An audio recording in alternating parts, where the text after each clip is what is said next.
How's it going, everybody? Sort of how I feel at the moment. I just feel massively gash and somber, lads and lasses. How are you all doing? It's the Pig here on Flying Pig United with a cheeky little video for you. Transfer rendition, not really a rendition, edition. That was a rendition of Tears in Heaven. And that's how I kind of feel like we've got tears at Manchester United right now, lads and lasses. It's pretty freaking gash-tastic, isn't it? We just lost 6-1 to the Spuds. While we had that potato spud Ed Woodward look on, playing on his funny phone. Oh my God. I hope you're all good. Thank you. Sorry I'm late, by the way, lads and lasses. Sorry I am late. There's 100 of you in here. Smash that like button. Get involved in the live chat.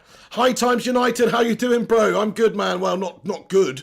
I would say I'm not good. I'm slightly better, considering the Scousers just lost to Aston Villa 7-2, lads and lasses. Oh my days, what a what a result.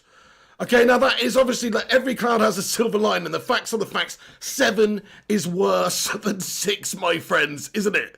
7 is most definitely worse than 6. So I do feel pretty good about that. I'm not going to lie. It's not obviously a good day because United just got embarrassed by Tottenham.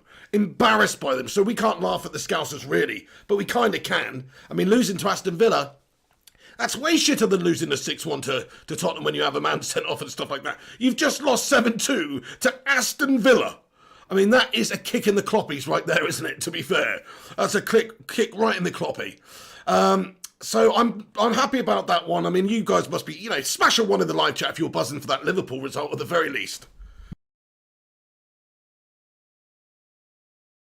Steve Wills, what's going on? Mark Voot, Darren Story, Matty the Rushmeister, Johnny Malks, great to see ya.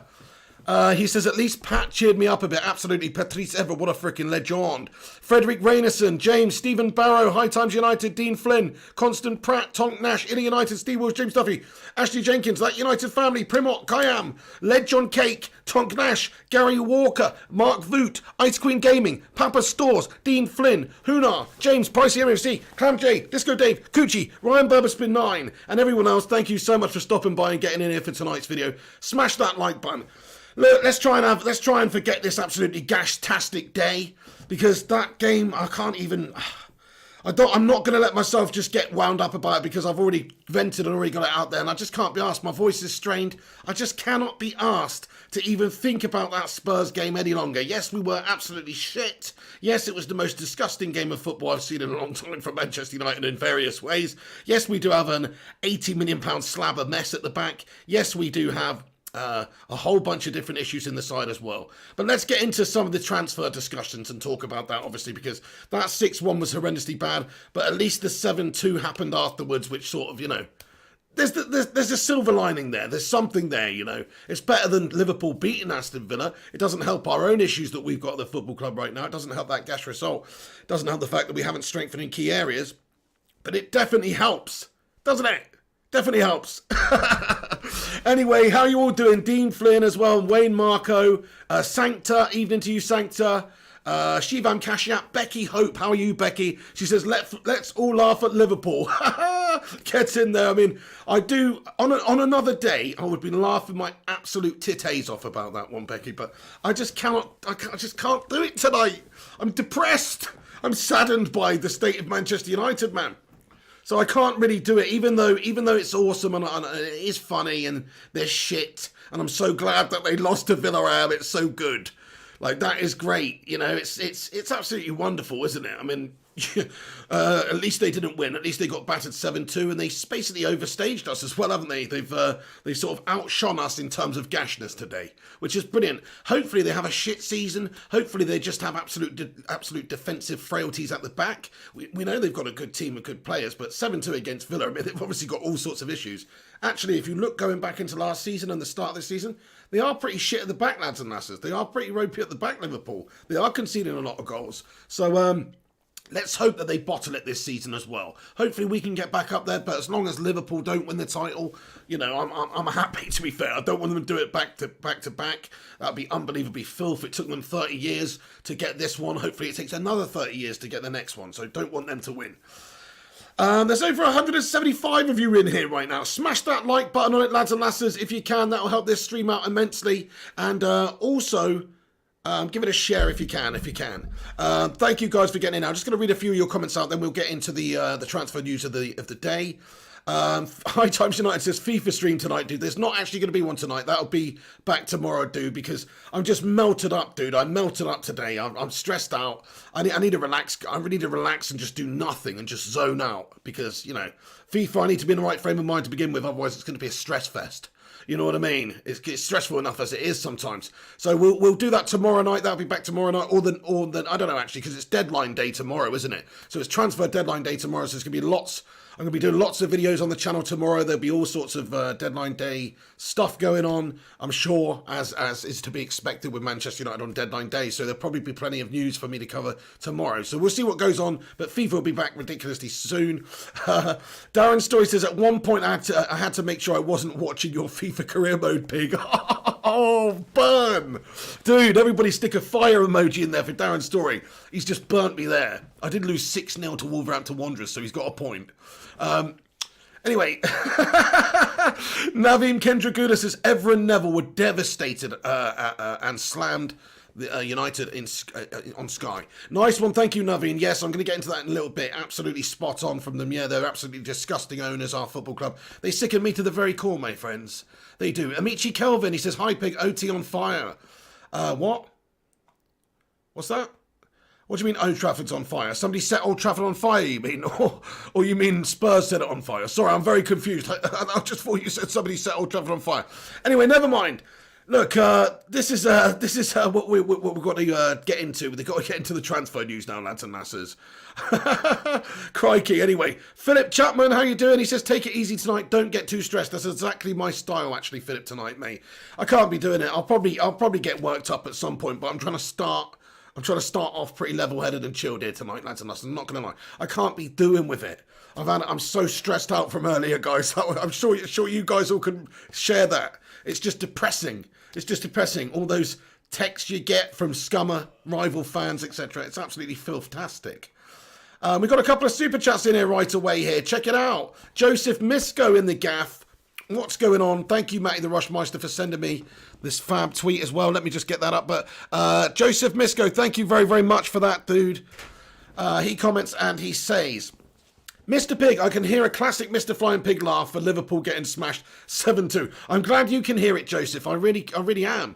Me personally, I don't think I can give you one of those right now, mate. Do you know what I mean? I'm just saddened by that shit earlier, mate. I am. Look, okay.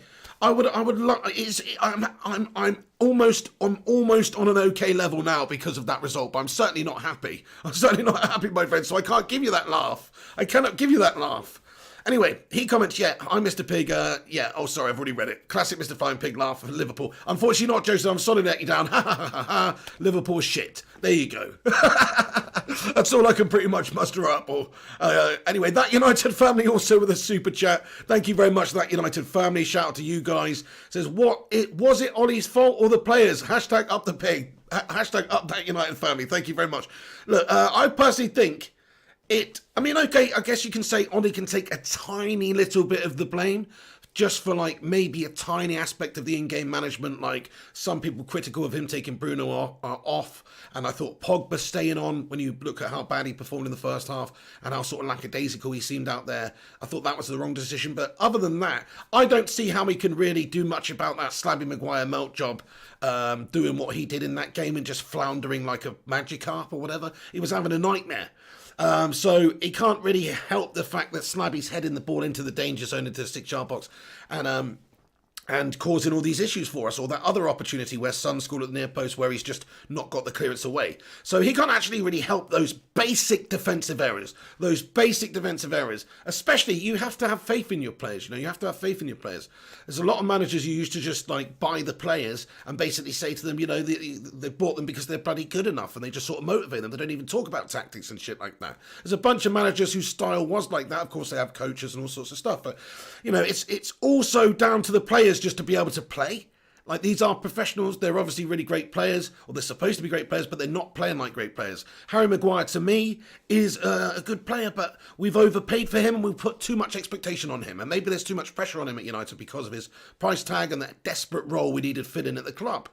But he's not filling that role at the club, unfortunately, not for me, unless it's maybe like in an archway or something, and you need like a pillar. In that case, maybe he's fulfilling a role at the club. But other than that, he's not doing what we need to do, which is that of a world-class centre-back. We need somebody to come in there, especially as a captain. I know we've talked about this in the past, and I personally think that Harry Maguire is not the right captain for United, because I think one of the best players should be the captain of United, and I don't think he's one of the best players. He might be one of the most expensive players, but I don't think he's one of the best players. And also, if it's not going to be a best player, maybe it should be someone who, you know, just is consistent, reliable, leads. And all Harry Maguire leads this football club in is being a floundering, error-prone mess. So no offence to the Breeze block, but he needs to sort himself out. Thank you very much for that United family, for the super chat there, guys.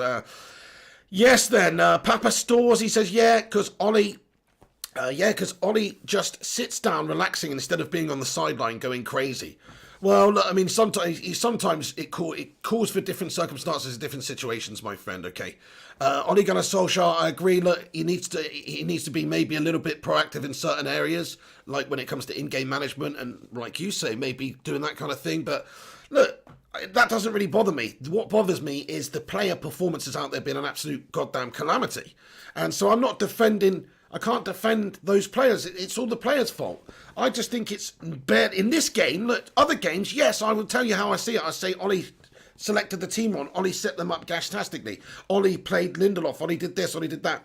Why is he playing Lingard? He's had a nightmare here. That's why we've lost. We should have played, I'll give you my honest opinion. My honest opinion on this game from what we played today against Spurs is Ollie didn't have any negative impact in that game whatsoever. He can't account for Maguire and Bailly's individual errors. He can't account for that refereeing calamity as well, because that's what it was. That was a robbery, my friends. It was a robbery at Old Trafford there today, because that referee sent Martial off and not Lamena, and it totally ruined the game for us. We could have got back in. You never know. We could have done it, but the numerical disadvantage was too much for us. So that is what happened, my friends. That's exactly what happened. So I don't blame Ole Gunnar Solskjaer one bit for that. That's all I'm going to say, because I'm getting worked up again now. I don't want to get worked up about this poxy thingy. Simon Bennett says, play Goldbridge on FIFA for charity and donate money to NHS for COVID. I actually asked Goldbridge to play me on FIFA during lockdown, and he agreed, and then he just melted off, basically. So I don't think that's going to happen. This was supposed to be for the NHS charity as well. So guys melted up. Anyway, Hassan Akhtar, I would do, though, but just for the humiliation factor. Hassan Akhtar says, evening, Mod Squad. How's it going, Hassan? Snap Film Walk says, Pig, have you watched Patrice Evra's interview on Sky Sports? Absolutely, my friend, yes. Seaborn Gracias, what's going on? He says, when Van der Beek came in, he made a big impact. You are being serious? Okay. You had today. Oh, right. Okay. Yeah. Well, he did look pretty decent. I mean, I think he's looked good since he's come on. That's another criticism, I suppose, you could level at Ole Gunnar Solskjaer today, is just the fact that he actually selected Pogba. Because based on recent form, Pogba's been absolutely janky. And definitely, I think we would all like to have seen Donny van der Beek in there today instead of Pogba. Oh, Stephen Tide tweeted, says, Fab tweeted, Chris Smalling is not going. Thank you very much. This is what Matty the Rushmeister's just sent me, actually. So thank you very much for just getting me onto that. We'll start with that then. We'll just start with that then for the transfer news. Smash a like on the video, lads and lasses. Get in here. Thank you very much for getting involved with this video. Give it a share if you want. Smash a thumbs up on it. And let's talk about the transfer news then, because there is a whole bunch of stuff to talk about tonight. Fabrizio's just tweeted out, AS Roma are now one step away from signing Chris Smalling from Manchester United. Last details pending. Chris Smalling asked the MUFC board to leave the club immediately and to join AS Roma. So, what you on about, mate? What you on about, Stephen T.Y.? Chris Smalling's not going. That sounds like Chris Smalling is going, my friend. If Fabrizio Romano's just tweeted that, let's have a look. Let's read that again. AS Roma are now one step away from signing Chris Smalling from Manchester United. Last details pending. Smalling asked again to MUFC board to leave the club immediately and to join AS Roma. So I don't know where you get that from, Stephen T.Y., my friend. But it does look like Chris Smalling will be going to Roma. I mean, look, have a little vote. Smash a one in the live chat if you think Chris Smalling is actually worth keeping at United based on how shit our current centre-backs are. Does he get into our first team? Smash a one if you think Chris Smalling gets into our first team. Smash something else if you don't think he does. Thank you for the super chat though, Stephen TY, my friend. Thank you, everybody. Dan23 says, evening, you absolute legend. I hope Liverpool have took the edge off a calamitous Sunday. Hopefully a big deadline day on the morrow. We'll be back stronger after the break. Thank you, Dan23. They have definitely taken the edge off, I'm not going to lie. I'm trying to just remain calm on this one anyway, because I just got too worked up and I was stressed out earlier, guys, and it's not good. It's not good for the old ticker.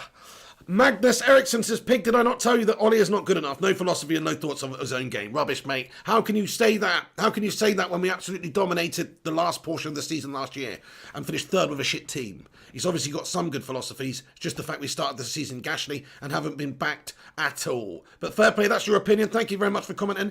DJ Zavi says he's way better than Maguire. There you go. Look at all these ones coming in. Look at all these ones coming in. There's Seaborn Gracias says no. Jonathan Gallagher says no. There's a lot of ones coming in. I mean, I cannot really say that Chris Smalling's an any worse option than what we've got at the moment. So I don't think he's much better than them either, but maybe he is a little bit better than them. I don't know. I mean, we've seen Chris Smalling at United for many years, and for most of those years, he was pretty good. He was very promising. I think in the last part of his career, just too many errors crept in. It seems to be the case at United, but I still think we should sell him to Roma. I know most of you disagree with that, but I still think we should actually sell him to Roma because we need to get somebody else in. Like, out with the old shit, in with the new, get rid of the crap that we've got, make a fresh approach with Upper Meccano or somebody. Like, is it too much to ask for us to just go and buy a centre-back in this window now? Why don't they just sell a couple of the shite players we've got right now? You know, a cut-rate price, really. Just get them sold. You know, somebody's got to be after a Lingard or a Rojo or a Lindelof even right now. Surely for a cut price, you know, get rid of these twats off the books. And then what can we do? Well, we can go and use that money and maybe go and actually put that towards a centre-back, which we should just be able to spend the money anyway. A massive club like Manchester United. It is a joke, actually, that we're even in this situation. So, yeah, there you go. So Chris Smalling looks like he is going to Roma there then. Thank you very much for the update, everybody. Smalling really made terrible errors, is a comment that is said by... Crikey, there's a lot of comments coming in, and they're all pinging through, so I've actually missed your comment here. Matt, hang on, let me go down to the bottom so it just keeps track. Matt Rush says 125 likes, get in there, over 300 of you watching, smash that thumbs up button, Lantern Masters. Hector Rico comments, Pig, I'm losing the will to live. Well, keep it going, my friend. Hopefully there'll be light at the end of the tunnel one day. Shanawaz Khan says, the sad thing is that I thought we were playing well until the sending off. Well, we did start the game really lively, didn't we? We scored literally after a minute or so. Like, we were in their box within 30 seconds and we forced that penalty chance. And of course, that's led to us starting the game with a goal. But we didn't hang on to it for longer than about 30 seconds either. So we just had a calamity. We imploded. The individual defensive... frailties of our team were highlighted yet again. It's individual errors, that's all you can say. It's nothing to do with the style, it's nothing to do with the tactics, it's nothing to do with that. It's not the motivation, it's not like Solskjaer's going, do you know what, Harry, go out there, play like a twat. You know what, Harry, I've decided, forget being bang up for this and being on your game and 100% focused and committed and going for everything and having that red mist and being, you know, just, instead of doing that, just playing like a wanker out there, Harry. It's not like he's saying that to him, is it? Harry's just individually playing like he's a wanker out there. So Harry Maguire definitely got to take a lot of responsibility for his individual performances. Players like Paul Pogba, Bailly, Luke Shaw, most of the lads out there were absolutely gash. I'll just quickly, before we get onto the transfer news, I'll just read this statement out because I thought this was pretty classy from a great lad in Marcus Rashford. You know, he just tweeted out, put a statement on his social media after the game and said, first and foremost, I'm a United fan. This is my club. I'm so proud to wear this shirt, but there are no excuses. It's just not good enough. And to every single fan around the world that tuned in today, I'm just so sorry. You deserve so much better than that. I would have stayed away from social media tonight, but you deserve to hear from me during the highs and the lows. There is no hiding. I feel horrible, but I promise you we will do better. Marcus Rashford almost brings a tear to your eye, this lad. He's an absolute gem, this lad. I'm just going to say, like, it's no worries, Marcus, lad. You know, we know it's not your fault, pal. You're not the slabby Maguire melt job giving us a 2-goal bloody deficit to deal with straight away, are you? No. But he is a great lad, is Marcus Rashford. I just wanted to read that out because I just think you don't get that too much and it's just purely sincere. With Marcus Rashford, I don't ever question the sincerity of anything that this lad says. He's just a top lad. Mohammed Ahmed says, how about changing formation from 4-3-3 to 4-4-2? Well, look, it really does depend on It really does depend on what Solskjaer's going to do. I mean, I hear you. There's other things that we could do, but at the moment in time, we just got to get more players in. I think that's the key. Now, I know it sounds ridiculous to say, oh, we spent 80 million on Maguire. We're just going to say that he's not good enough. But he doesn't seem good enough. He doesn't seem consistently good enough. I mean, making silly errors like that, maybe he's just had his mind on something else, this whole Greek bloody calamity that he's been on. But either way, he's just not right. He's not the right fit for United. Neither is Lindelof. I mean, people keep saying, "Oh, these guys would be coached by somebody who is a more experienced, better manager. They can get the best out of them." How are they supposed to stop him from making stupid errors like that, though, which are just individually like lapses in concentration or executions of technique that are just shit? How can he actually stop that from happening? Like, it's just an individual error, in my opinion, a lot of that stuff. Anyway, let's get on to the positive news, because we've got some positive news this evening. There is a lot of positive news this evening, actually, for Manchester United. We've had a shit day with that result being completely gash-tastic, but we have had some positive news, everybody. So get in there, my son. Smash a 1 in the live chat for Alex Telles, because Alex Telles is coming to Manchester United, my friends. It looks like. Let's just read this. Let's just read this quickly. So Alex says Manchester United have made a breakthrough in talks over Porto with Porto for the fullback. We're set to sign in. Agree. The deal has obviously been agreed with Porto. United had to finalise the amount of money that was involved in terms of the transfer fee, and it's understood that now the amount of money, this is reported by BBC, that the amount of money to be involved for the Telles deal between United and Porto is 15 million euros, which is 13.6 million pounds, plus 2 million euros in add-ons. So a combined total of 17 million euros is the amount of money that Manchester United are going to pay for Porto, pay for Telles for Porto. I don't see why we couldn't have done this a few weeks ago, to be honest. And we were just going in offering 10. They wanted 20 ages ago. I'm sure they'd have probably taken 17 ages ago too. Piss poor, man. You know, you got all other teams. Spurs have got Reguilon. We have to get our left back 3 or 4 games into the season. It's pathetic. It's absolutely pathetic, man. But either way, better late than never, I suppose. If he's coming, which it does look like he's coming, he's going to be on his way to do a medical and all that sort of stuff at Manchester United, then I think he'll be a great acquisition. Because that Taballard Luke Shaw was gash. That's harsh. By the way, I've got a BMI of I've got a BMI of what the fook. That's what my BMI is. What the fook. So I'm just joking when I call him a Taballard. He's obviously a professional athlete. He's in shape, but he's just, he's a pie lover at the end of the day. He's just a little, Anyway, no, he just wasn't that good today, is all I'm saying. You shouldn't make fun of people's physical appearances. He's actually slim. You know what I mean? To be honest, I just like to tease him. But anywho, he'll give that shithouse a run for the money. That's what I think. I think Luke Shaw is good, but he needs to rocket up the arse sometimes, that man. He's too lackadaisical a lot of the time. Unless he's really being challenged, you don't get the best out of him. So I think competition's good for Luke Shaw. Plus, I think it's just good to have somebody who may potentially be better than Luke Shaw. Because Luke Shaw is good, but he's never going to be world-class, I don't think. Whereas this guy, I mean, statistically, if you look at his stats, he does look world-class statistically. Can he translate that into the Premier League? That's another question altogether. But we'll see. At 27 years of age, with the best years ahead of him, Alex Telles should be a wonderful signing for Manchester United. It's understood it's going to be a 4-year contract with an option for a further year as well. He's 27. He's going to have his medical on Monday, so tomorrow. He's won a cap for Brazil. He scored 27 goals in 127 games for Porto and a shit ton of assists as well.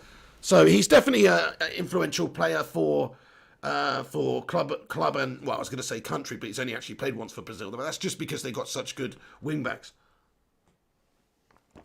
He'll probably get in after Marcelo's gone or whatnot. But either way. So that's going to be good if we get him. That is a good signing. That's the signing we should have got ages ago. But there's no real reason to not go and get him ages ago, other than the fact that you're just trying to scrimp and save a little bit and ill prepare us for the season. Because look, these results, you could argue that, they're Ollie's fault and whatever. But if we had better players out there, if we were better prepared for the season to have the personnel in, the squad in, to be able to challenge. Because I don't think any of us at this moment in time really think that even if you had the best manager in the world, I don't think this squad's capable of winning the league. Not with that back line. The rest of the team's okay, the midfield and the forward line.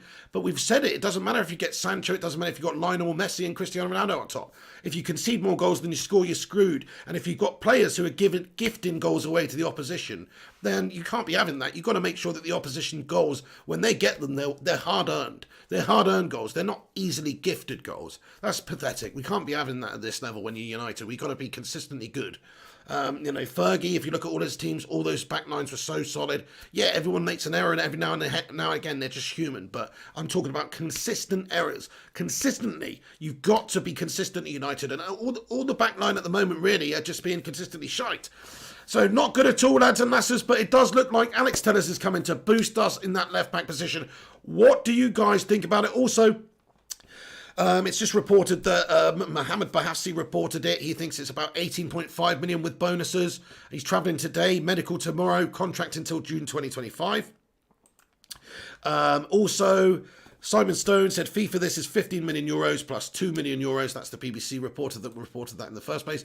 Alex Telles, but to have been at Carrington already for medical fee and contract agreed. This is at 8 p.m. from Samuel Luckhurst. I'm not sure if he's already at Carrington, it says here. So already at Carrington for medical fee and contract agreed. Very interesting. Fabrizio Romano commented and said in regards to Alex Telles, last details sorted out in regards to Telles. He just actually said Edinson Cavani to Manchester United is here we go and confirmed. Last details sorted also about agents' fees, medicals to be completed on the next hours, and then official announcement on deadline day. Cavani plus Telles are both joining MUFC. So there you go. Cavani and Telles, lads and lasses. Let's just talk about Telles first and we'll get on to Cavani in a little bit. But there's over 400 of you watching. Shout out to your legends. Yes, Photo Lou Capture gets Mr. Ed Woodward in the live chat there, the potato. Alicia says a welcome addition, but still the key areas neglected. Totally agree. Centre back still not coming. Nauseous official says Telles, Upamecano and Koulibaly. See, now that would be a window for United. That would actually be a window of intent. Look at Man City. They had defensive issues. They still do, to be fair. But they made some signings in those areas. They spent a lot of money in those areas to try and strengthen those areas. Because that's their problem areas. That's what you do when you've got a problem area. We've never really replaced Rio or Vidic, to be honest, since those days. We've been saying, we need a better centre-back since those days. We literally have been. We're replacing Phil Jones and Chris Smalling and now Maguire and Lindelof, and it's not good enough. It's not good enough. We need better defenders at United. We just need to buy somebody ideally ready-made. I mean, I do think Koulibaly would actually be a great option. I know it's a ridiculous amount of money. It's not realistic. Probably 70, 80 million pounds you have to pay for him. But it's not realistic. But he would, somebody ready-made. Or of course, Upamecano, somebody else who's potentially the next sort of world star in the centre-back position, who's got bags of potential. He's young, but not so young like a Mengi, where he's a completely unknown entity, where he's got a lot of potential, but chucking him in at the deep end's too much. He's got Champions League experience against top players. He's 21. He looks fantastic in the games that I've seen him playing. So that would be a good person to go for. But I don't see our board actually having the bottle and the cojones to do it. Matt United family comments, Telles in is welcomed. Welcome, it strengthens our left back. He's good at going forward, but still need a centre back. 100% agree. 100% agree. The left back position, obviously now that's sorted out. It also helps us out on the right because now Brandon Williams is just Wan-Bissaka's deputy. But yeah, we definitely need a centre back. Scujo1 says, shame our players aren't as passionate as Evra. 100%, that guy's an unbelievable legend. Disco Dave with a super chat says, become a member of the top United community. Dude, thank you very much for that, Disco Dave. Super chatting in there, asking you to sign up for membership. Fair play to you, Disco Dave. You're a top lad, Disco Dave. Appreciate it, man. John Wayne comments, Liververst. Liverpool were gashed today. That is brilliant. I love that. That's one of the best things to happen, since, for a long time, really. George Best. Oh my days, Georgie Best 7 lad getting in there. He's just upgraded his membership to Die Hard Bacon Lovers. Check it out. George Best, man, thank you so much for getting in there with that, Georgie Best, the Belfast boy. You absolute legend. Everybody, get your favourite channel member emojis in there to celebrate Georgie Best 7 upgrade there. Upgrading the channel membership. Thank you, man. My voice is starting to go again, lads and lasses. I tell you what, I'm going to have a good old rest up tonight. I'm not going to do that FIFA, and I should be back tomorrow with a much more rested voice. Palmerius with a super chat. He says, Cavani created 41 in 62 Champions League games. Very impressive. Yeah, very impressive. In the 90s? No. He's not that old. I mean, in modern day terms, it's like 31 in the 90s, I reckon. He's an older player, but he's still got a lot to offer, I think. But I just don't like the signing. I want something a bit more progressive, something a bit more future-proof, something a bit more progressive in terms of development of our squad. Like, why not look for a top-quality centre-back instead of spending that money on the Cavani? It's just because we want to get more commercial exposure, etc. Thank you very much, though, Palmerius. I do think Cavani's stats don't lie. His stats don't lie. He's pretty damn awesome. George Best 7 says, my pig, you legend, George Best 7. Thank you so much for that, matey. Matt Rush says, transfer update, pig. Crikey, it's all kicking off. Thank you very much, Matty the Rushmeister. Let me have a little look. We've got a lot of other stuff kicking off at the moment. 2 minutes ago, another update here. David Cartwright's come out and said it's very last minute, like a Gallo situation in January. Apparently, Scout team has been asked to provide a list of names from Network with a set of guidelines, which include a price as a key factor. Should get more information by tomorrow. This is in regards to will we get a centre back? It's very last minute, like a Gallo situation in January. Apparently, the scouting team has been asked to provide a list of names from Network with a set of guidelines, which include price as a key factor. Fuck, yes, we need a centre-back, guys. Sorry for the language, but we do. I mean, it's obvious we should have got that age ago. That should have been signing number 1 and signing number 2 even. Unbelievable. Anyway, thank you very much for the update there, Matt Rush. Great stuff. Let me get into the Alex Telles news again there. So I just wanted to talk about Telles a little bit. I think he's going to bring a lot to the team. I think he is going to provide a lot of assists and goals and stuff like that. It's nice to have somebody who can maybe provide a lot of the set pieces as well. Things like corners, free kicks, penalties, maybe when Bruno Fernandes is not playing, etc. as well. Or when he is playing, sharing those duties. He seems to have great abilities when it comes to free kicks and set pieces and penalties and all that good stuff. So why the hell not? I mean, I love Dennis Irwin, the old United left back, who used to be fantastic going forward just as he was defensively, but also penalty taker, free kick taker. He could do it all. That's what I'm hoping Alex Telles could be for Manchester United. Now that's obviously unlikely because Dennis Irwin was absolutely unreal. But Telles, hopefully he can live up and be that sort of player for us. But there you go. I mean, get your thoughts and opinions out, Telles. I'll just read a bunch out right now. Tobias Goodfaru says, Matt's on the case. He absolutely bloody is, this guy. The transfer guru, Matt Rush. If you're not following Matt, follow him, Matt United 20 on Twitter, Matt UTT 20. He's a top lad and he's got some great insider transfer knowledge and stuff like that. Batman Night Fan, he says, hi Matt Rush. Michael Fletcher says, Luke Shaw on corners anyways, pig. Like for like. Yeah, fair play to Michael Fletcher. There you go. I mean, I just think Telles has got the abilities to do that for us because he has a lot of assists for Porto. If you look at how he plays, he's obviously that sort of influential set piece taker and stuff. So I think it's very good to have another player like that. It doesn't hurt. Joseph Misko says, Mrs. P in the house. Whoop whoop. Stick a cake emoji in the live chat for Mrs. P, everybody. Go on. Get it in there for Mrs. P. And also smash that thumbs up button and shout out to Phantom10 who just subscribed to the channel. If you're new to the channel, subscribe to the channel, get involved. And also smash that thumbs up button on the video. Give it a cheeky little like. Let's see if we can smash 200 likes on the damn video. Pankaj Roshan with a super chat. Thank you, Pankaj. Comments and says... let me just read it. It says, the only thing is you get 0 points whether you lose 1-0 or 6-1. Very true, yeah. There's still time to salvage this season. Sign Sancho tomorrow and we will bounce back. I love it, Pankaj Roshan. Come on, Pankaj. Get in there. Stick one of them in there in the live chat for Pankaj's positivity there, because that's good stuff, Pankaj. I needed that right now, mate. Like, realistically, we have to understand that, yeah, we lost 6-1, but we just have to get it behind us now. You're so right. Whether it was a hard-fought battle with the best team in the world or not, it doesn't matter. If we lost, we lost. And we've certainly lost worse than that before in the past, or lost more surprisingly than that in the past. At least today, in my opinion, it was a lot down to the referee and a decision completely ruining the game. So at least there was that from Manchester United today. But I agree, Pankaj. If we did sign Sancho, it would be good for us, but we need to get a centre-back. We need to, okay, Telles is going to hopefully improve the defence, but is he? Because he's good going forward, but is he good defensively? That's also a big important factor. We'll find out in the Premier League whether he can do it. I mean, from what I understand, he's good, but is he great? Is he good enough? So let's find out. Let's find out what sort of a player Alex Telles is in a United shirt, because that's the difference. We can say, oh, this player's amazing, that player's amazing. Look at Harry Maguire in the World Cup for England. Look at him for Leicester. Look at him there. Look at him here. Look at Alexis Sanchez at Arsenal. You can actually say that about any player, that they're a great player, But until they're actually in a United shirt doing it for United, you don't know if they can be a United player. Just to be playing for United doesn't mean that you're a United player. So let's see if Telles is a United player. Let's see if Sancho's a United player. I mean, I'm hoping that he will be. But these guys are coming in with big pressure and big price tags. And it's going to be interesting to see if they can deal with it. So, nice one, Pancash, though. Thank you for that, mate.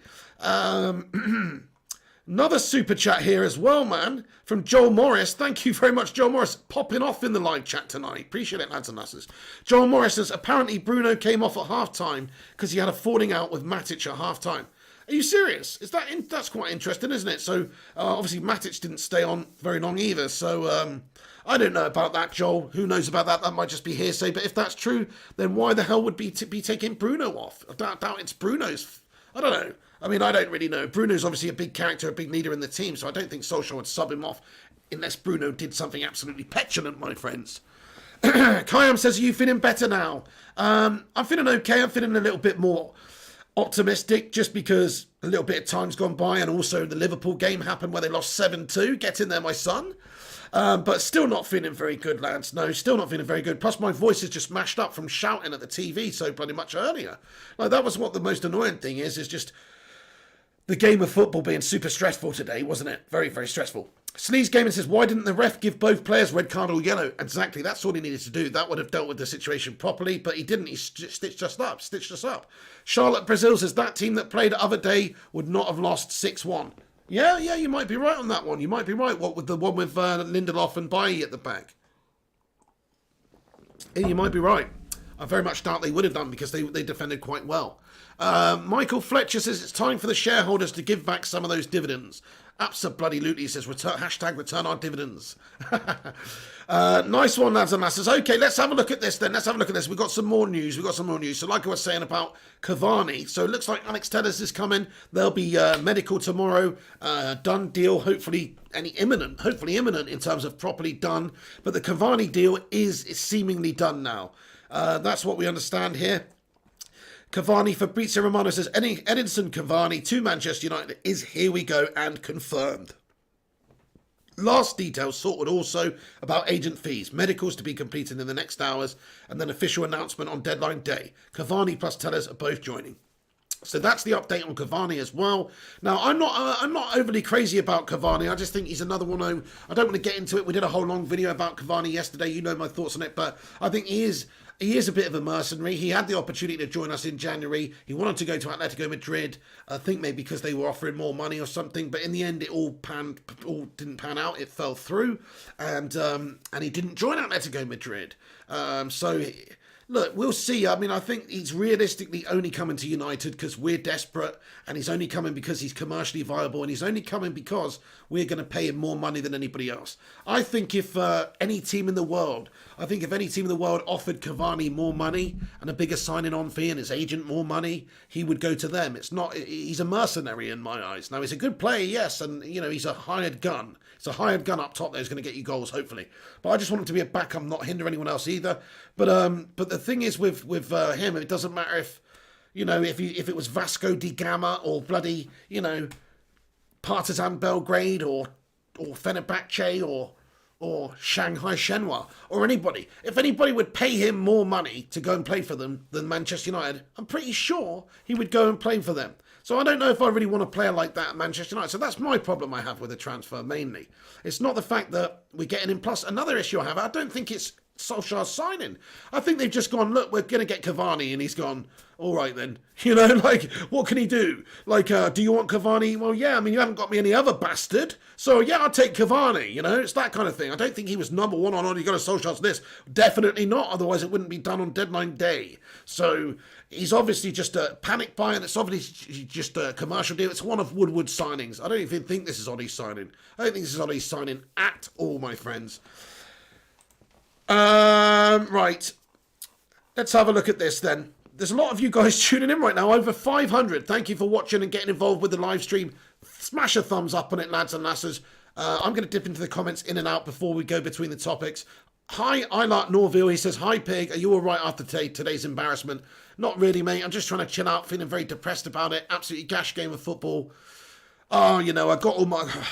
got my aggressions out earlier mainly. I just can't be arsed, basically. My throat is gone. My throat's gone, lads and lasses. So I'm just sick and tired of Manchester United letting us down. And I don't blame Molly. I don't even blame a lot of the players. I blame some of the individuals in the team.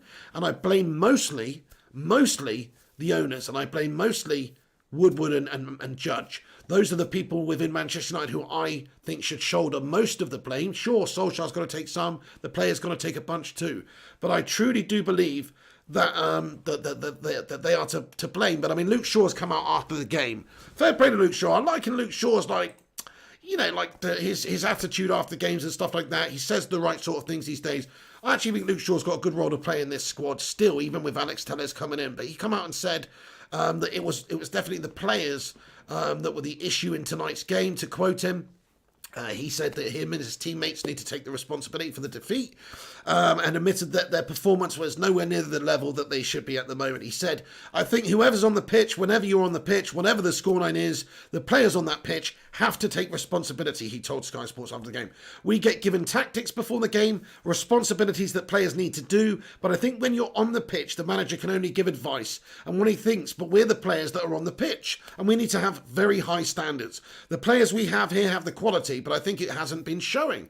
We have to look at ourselves in the mirror as individuals, but as a team collectively, we're nowhere near it at the moment. So look, if you analyse what he said there, he's absolutely bang on. So what he's saying is, yeah, you can have tactics, you can have a system, you can have a style, but ultimately he's talking about Maguire and these twats. Ultimately, if these dickheads make these big individual errors in the game, which leads to them you gifting a goal to the opposition, what can you actually do? And, you know, Martial's made an error today. I hate to say it. It's not his fault. I'd have done the same thing. In fact, I'd have stuck the old, we Glasky kiss son on Lamelo son. No, I wouldn't have done, but I'm just saying, like, he could have easily not got sent off today if he didn't lash back. Now, he should have just, like, protested and maybe he'd got Lamela sent off. That would have been a better way to do it. He'll learn from that, Tony Martial, but he's not 100% getting it away from without blame. Nobody's talked about Martial putting blame on Martial, but he should, because he was. You can't really blame him because he was provoked, he was touched first. But ultimately, he should have handled that a bit better and he'd have still been on the pitch and that game could have gone differently. So there's all sorts of different reasons why certain individuals impacted that game, whether they meant to or not, in a negative fashion for Ole Gunnar Solskjaer. There's very little that Ole Gunnar Solskjaer can do on the sidelines to do anything about that. So to me, he's pretty much gets off this one scot-free, and I agree with Luke Shaw that it's down to the players. The players' jobs on the pitch is to stop this shit from happening. The players it's their jobs to defend and clear their lines and do the basics well. Like, that's the thing. I just want them to do the basics well. They don't do the basics well. Most of these defenders. He also said, I think the lack of concentration and sloppiness, and then a mistake, another mistake, and even more mistakes that gave them chances and goals to come back into the game. The red card didn't help, but I think even before then, after the first goal, we switched off. They definitely did switch off. They scored that goal, and they were like just buzzing on the fact that they just put one in the back of the net right at the start, and then they literally, Maguire just completely went to pot. And we saw that with him the other day, actually, against Brighton. You know, how we done the hard job. We were 2-1 up in that league game against Brighton. Luckily, we went on to win the game 3-2, didn't we, with that last gasp penalty. But he gave away that chance for their goal for the equaliser. It's just a lapse in concentration for Maguire. He's got a very big slab, but very little concentration in that slab, I think. He comments, he says, it really hurts. A club like Manchester United shouldn't be losing, I don't think. But losing in this way, in this sort of manner, really hurts. It's kind of embarrassing because I feel we have let a lot of people down today and who are watching at home. We let ourselves down, we let the staff down, and it really hurts. So Luke Shaw, lads and lasses, he agrees that it's the players that are absolutely shit, and I tend to agree with him. Let's just have a vote. Put your position. Let's just have a vote. You know, never mind Ed Woodward, never mind Ollie, never mind whatever. Let's just have a little vote in the live chat. What position should Manchester United strengthen next? You know, never mind these other players coming in. What position should Manchester United strengthen next? What is that position?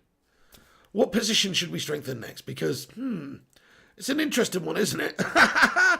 Yes, Stephen T.Y. says centre-back. Waka Sakram, centre-back. Centre-back, Ashley Jenkins. Alan T, defence. Connor, centre-back. George Best, all of them. Mr. J, centre-back. Olivia Alves. Hey, Olivia Alves, haven't seen you for a while. What's going on, Olivia? Yo. Centre-backs, centre-back, centre-back, centre-back, centre-back, centre-back. It's either all or centre-back. Those are the only answers that are coming through, really. Oh, CDM, I see, yeah. Centre-back is the answer, my friends. Centre-back. That is the answer. Would somebody maybe go and tell that Spud Ed Woodward that? Because I don't understand why we haven't even gone and been linked to any centre-backs in this window properly. Yeah, okay, there's that Badiashile link, there was an Upper Meccano link, but there's been no pursuit of a centre-back for Manchester United. That was the problem area. Just because we got 7 shit ones doesn't mean that we shouldn't get one good one. Like, it makes no sense that we didn't get a centre-back. So I agree, all you guys who are voting here and putting centre-back in there, Ashley Jenkins says centre-back ×2. And I don't blame you, Ashley Jenkins, because Lindelof, Bailly, Maguire, are any of them good enough? Chris Smalling's probably the best of the bunch, like we've discussed. And that's just wrong. We need some world-class centre-backs. You can't have a world-class team without a world-class centre-back. Sleaze Gaming says, is Smalling sold? So in regards to Smalling, Sleaze, no, he's not, matey. There's just... it's understood Roma, they're very close to reaching an agreement. Chris wants to leave. It's going to get done. It should get done, in my opinion. Gungshi's still up. Gungshi, you couldn't sleep, Gungers, my friend.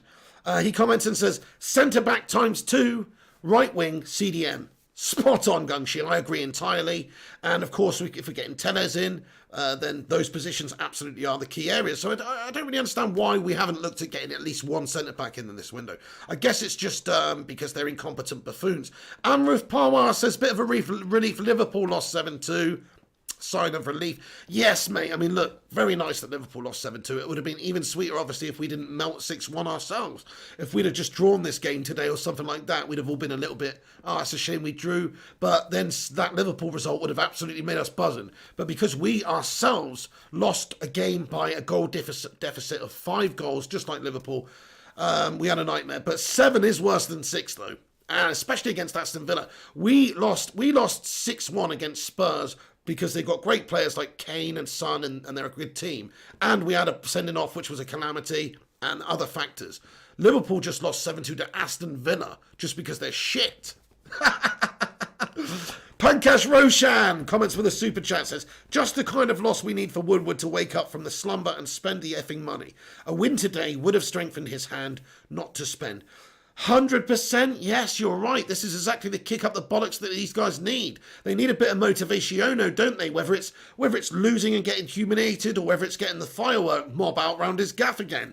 They need a bit of a rocket up the bum, in the true sense of it as well. Firework up the arse. So, yeah. Mrs. P with a super chat. Thank you, Mrs. P. She comments, you're all Bacon Brigade legends. Congratulations on 31k subscribers, Barry Sheeny. Come on, my son, get in there. We hit 31k subscribers as well.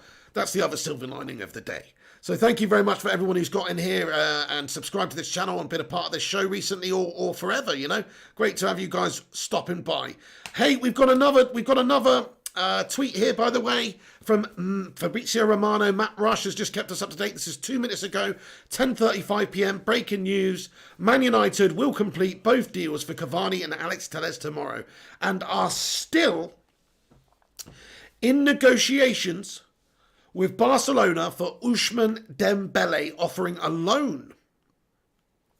If Dembele will join Manchester United, Barcelona will try again to sign Memphis Depay on a permanent deal. Wow, okay. So it sounds like we're still in from Ousmane Dembele at Barcelona. What do you guys think about that, man? Smash a 1 in the live chat if you want Ousmane Dembele on loan. Smash a 2 if you don't. I'm leaning towards the no gang.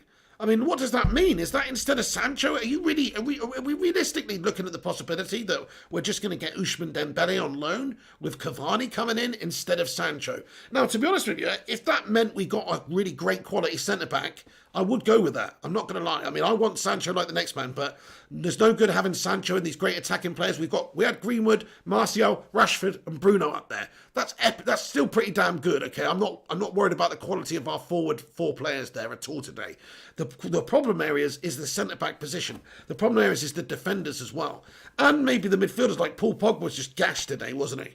So, look, we do need to do something. A proper CDM is on the agenda at some point, but right now, centre-back has to be priority number one. So, in terms of Sancho and that kind of thing, I still want Sancho, but I also want a centre-back more. Nice one for that. Thank you very much for all the 31k. Thank you for Mrs. P. Stick a love heart emoji in the live chat there for Mrs. P. We hit 31,000 subscribers, lads and lasses. Get in there. If you're new to the channel, hit that subscribe button. Gungshi says, Pig, I'm not even sure if I'm getting just new players, if getting new players is enough. This team as it is has some good players and should be performing a lot better than they are. Something really wrong with this team. Dude, yeah, you're right. I mean, okay, I hear what you're saying, but I would agree with you in terms of the coaching and the style and all that kind of stuff. But we were just getting going in the season. We actually had a good spell up to, after lockdown when we had the Bruno Fernandes player come in. And, we had a really good spell of style and winning games. And I believe we can get back to that. We just need to... We needed to be better prepared for this season. We didn't have the preparation in every department, from preseason games to signing the right players beforehand. We didn't have that boost that we needed. We didn't have that competition. We just sort of stagnated. So that's why I think we've looked so bad recently. I think if we did have an injection of players in, if we did have a bit more competition, a bit more, urgency at the football club from these players and a little bit more dedication out there, then we would be a lot better. And I do think that we've just still got some of the same problem areas in our club, that because we've got certain players there, they let us down. And we want to play a certain way, and we want these characters in the team, but when you have to play Maguire because he costs 80 million, when you have to play Paul Pogba because he costs 89 million and he's a star player, but he's not really a star player, but he's a star player, then what does that really do for you? I suppose you don't have to play those players, but you kind of do when they're on 300 grand a week or whatnot. I mean, you've either got to sell them or play them, in my opinion. So these players like Pogba, they're not at the races at the moment. I mean, he didn't seem really up for it today, but he also just doesn't look sharp at the moment. He has had an illness recently. He has come back. I personally just don't think he's 100% fit. When he is 100% fit, he'll be a lot better, obviously. There's a lot of players that's still not match sharp. There's no excuse. It's the same for all the other teams, really. We are just ill-prepared for the season. It's as simple as that. We've had a bad start. It's similar to pretty much every other year recently. Last season, we had a bad start too. We were ill-prepared for the season, scratching around in January, trying to plug the holes that we didn't plug in the window in the summer. And that may well be the case this summer with the centre-back or somebody like that. We are understood to be looking for a centre-back again now, but whether or not we actually do is another question. We're supposed to be looking for Sancho. Whether or not we get Sancho in is another question, or whether or not we get Dembele. So a lot of people putting twos in the live chat. I can see here with all your votes here, guys. Thank you very much for voting. Shastad, Alan T, Carlos Kutametsa, Monijokers, Angad Gunbarit, John Bellenin, W2, Chip Douglas, Ryan McGorry Music. Everyone, thank you for voting. Most people do not want Dembele in this team. Most people do want not Dembele in the team. They don't want him, most people. So, yeah. That United family with another super chat. Thank you very much, That United family comments. Maguire should be dropped, but that won't happen. Very, very, very true. I think he probably won't be dropped either, based on the fact that he's on big money, based on the fact he's our captain. I mean, if you drop him now, what do? You've basically got to strip him of the captaincy as well, don't you, really? Because how can you have Harry Maguire captain this side if he's not playing in the team on the account of him being so shit? You know what I mean? If you drop him because he's crap and out of form and just an absolute bloody nightmare, he can't be a captain. I mean, he shouldn't be the captain anyway, I think, based on what happened in his previous sort of digressions. So I don't think he should be captain anyway. Plus, there's better, more suited players in the team who are maybe better characters and who are maybe better players. And no disrespect to Harry, he's a good player. It's not his fault that he's supposed to be this £80 million messiah for United who come in, supposed to be our Virgil van Dijk. That's what he was supposed to be, but he's not really panned out as being that. So it's not really his fault that he costs so much money and he's got so much expectation on him. But it is his fault that he's just crap, you know, or that he doesn't concentrate, because he actually does have the skills. We've talked about this before, you know. He's great on the ball. He's a good defender. He's good in the air. He's got that big slab. He knocks balls away, you know. He clears everything away, usually. But he does lapse in concentration. His concentration's poor. He lapses in concentration. He makes silly errors. Never mind that first goal, which was dreadful. What about that second goal? Not the second goal, sorry. The Son goal. The second goal that Maguire was responsible for today, when he's near the byline and Son Was it Son? Yeah, Son. Yeah, Son pokes in at the near post, and somebody puts a ball in, and it just basically goes through Maguire's legs almost. Like he's actually, it's pitiful. It's just really bad defending. I just don't really understand how it can happen. So I look at that, and they go, this guy's just making basic defensive errors, which you'd expect somebody to do who's a completely gash player, not an £80 million player. So very, very strange. Thank you so much for the super chat there, that United family, much appreciated. Oh my God, my throat is absolutely mashed up again, lads and lasses. United are such a pain in the arse to follow, man. Honestly, they're so stressful. Mrs. P Steak Bandit, says Brimhot. Daniel Dan, how's it going? Says Big Pig. What's going on, Daniel Dan? Stephen T.Y. says Pogba, Bruno Van der Beek are good in the same position. What is Ollie going to do with that? Sell Pogba. Sell Pogba. I said it, that's right. I'm considering it. I'm feeling it. I'm feeling it. Because look, if we did sell Pogba, you could sign another top quality CDM, and then Van der Beek could be more your box to box creative player. You've still got McTominay who can do that role. You've still got Freddie who can do that role. So it just becomes makes a lot more sense if you had a Kante, or if you had maybe not Kante because he's a little bit over it and injury prone. Not over it, he's still only 29, but you know what I mean? Maybe someone like Thomas Partey or Wilfred Ndidi. If you reinvested that money into one of those players who maybe would be better for United and has more longevity in the game anyway because they're a bit younger too, I think that would be a really big move for United right now. We'd improve, we'd get somebody off of our books who for whatever reason just isn't the right fit at United. Like Paul Pogba is a good player, it's a great player on this day. We've seen it in a red shirt sometimes, but not enough. We've seen it in a blue shirt for France. We've seen it in a black and white shirt for Juventus, but we have never seen it consistently for Manchester United, not long enough for me anyway. I think the best spell he ever had was right after Jose left. Maybe right after Jose left, and he played about 10 games in a row, 7 to 10 games in a row where he actually was consistently good and sort of bossed it for us. And that was probably just to say, screw you, Jose. Really? You know, that was just because he was fired up and wanted to prove Jose wrong, in my opinion. So, I don't know if I think it's maybe a motivational thing with him. I have no idea. Hey, Debashish Panda says, thoughts on deadline day transfers for United from India. Thank you very much watching from India, Debashish. So, I think the deadline day transfers we're going to end up definitely getting are just simply going to be Alex Telles and Cavani. And then, look, it could be, what are the other scenarios? Jadon Sancho for 120 million or somewhere close to that. Ousmane Dembele on loan, maybe a centre-back, realistically, but I don't see it happening, guys. I don't see it happening. It would have to be very rushed through. United would have to make contact with Leipzig. I mean, it is the window. That's how things happen at the end of the window, but you'd think there'd be a little bit of planning beforehand until it's come down to the last day of the window. I mean, United are literally like they're like the kid at school who was basically me, who just doesn't do their homework until they're until they're in registration. They're basically just doing their homework whilst they're in registration as the teacher's freaking reading out their names on the register. They're finishing off their homework. That's me. Do you know what I mean? And that's what Manchester United are. Actually, Manchester United they're more like the kid that says that their dog ate their homework. That's more like what they are. The dog ate my homework. They didn't even do their fucking homework. They don't even have homework to show you because the dog's eating it. That's basically what's happened with United here. That's more like us. But actually, I do think we'll get a surprise. I'm just going to say that now. I think there'll be a cheeky little surprise. Now, I don't know what sort of surprise. I don't know if it'll be a nice surprise,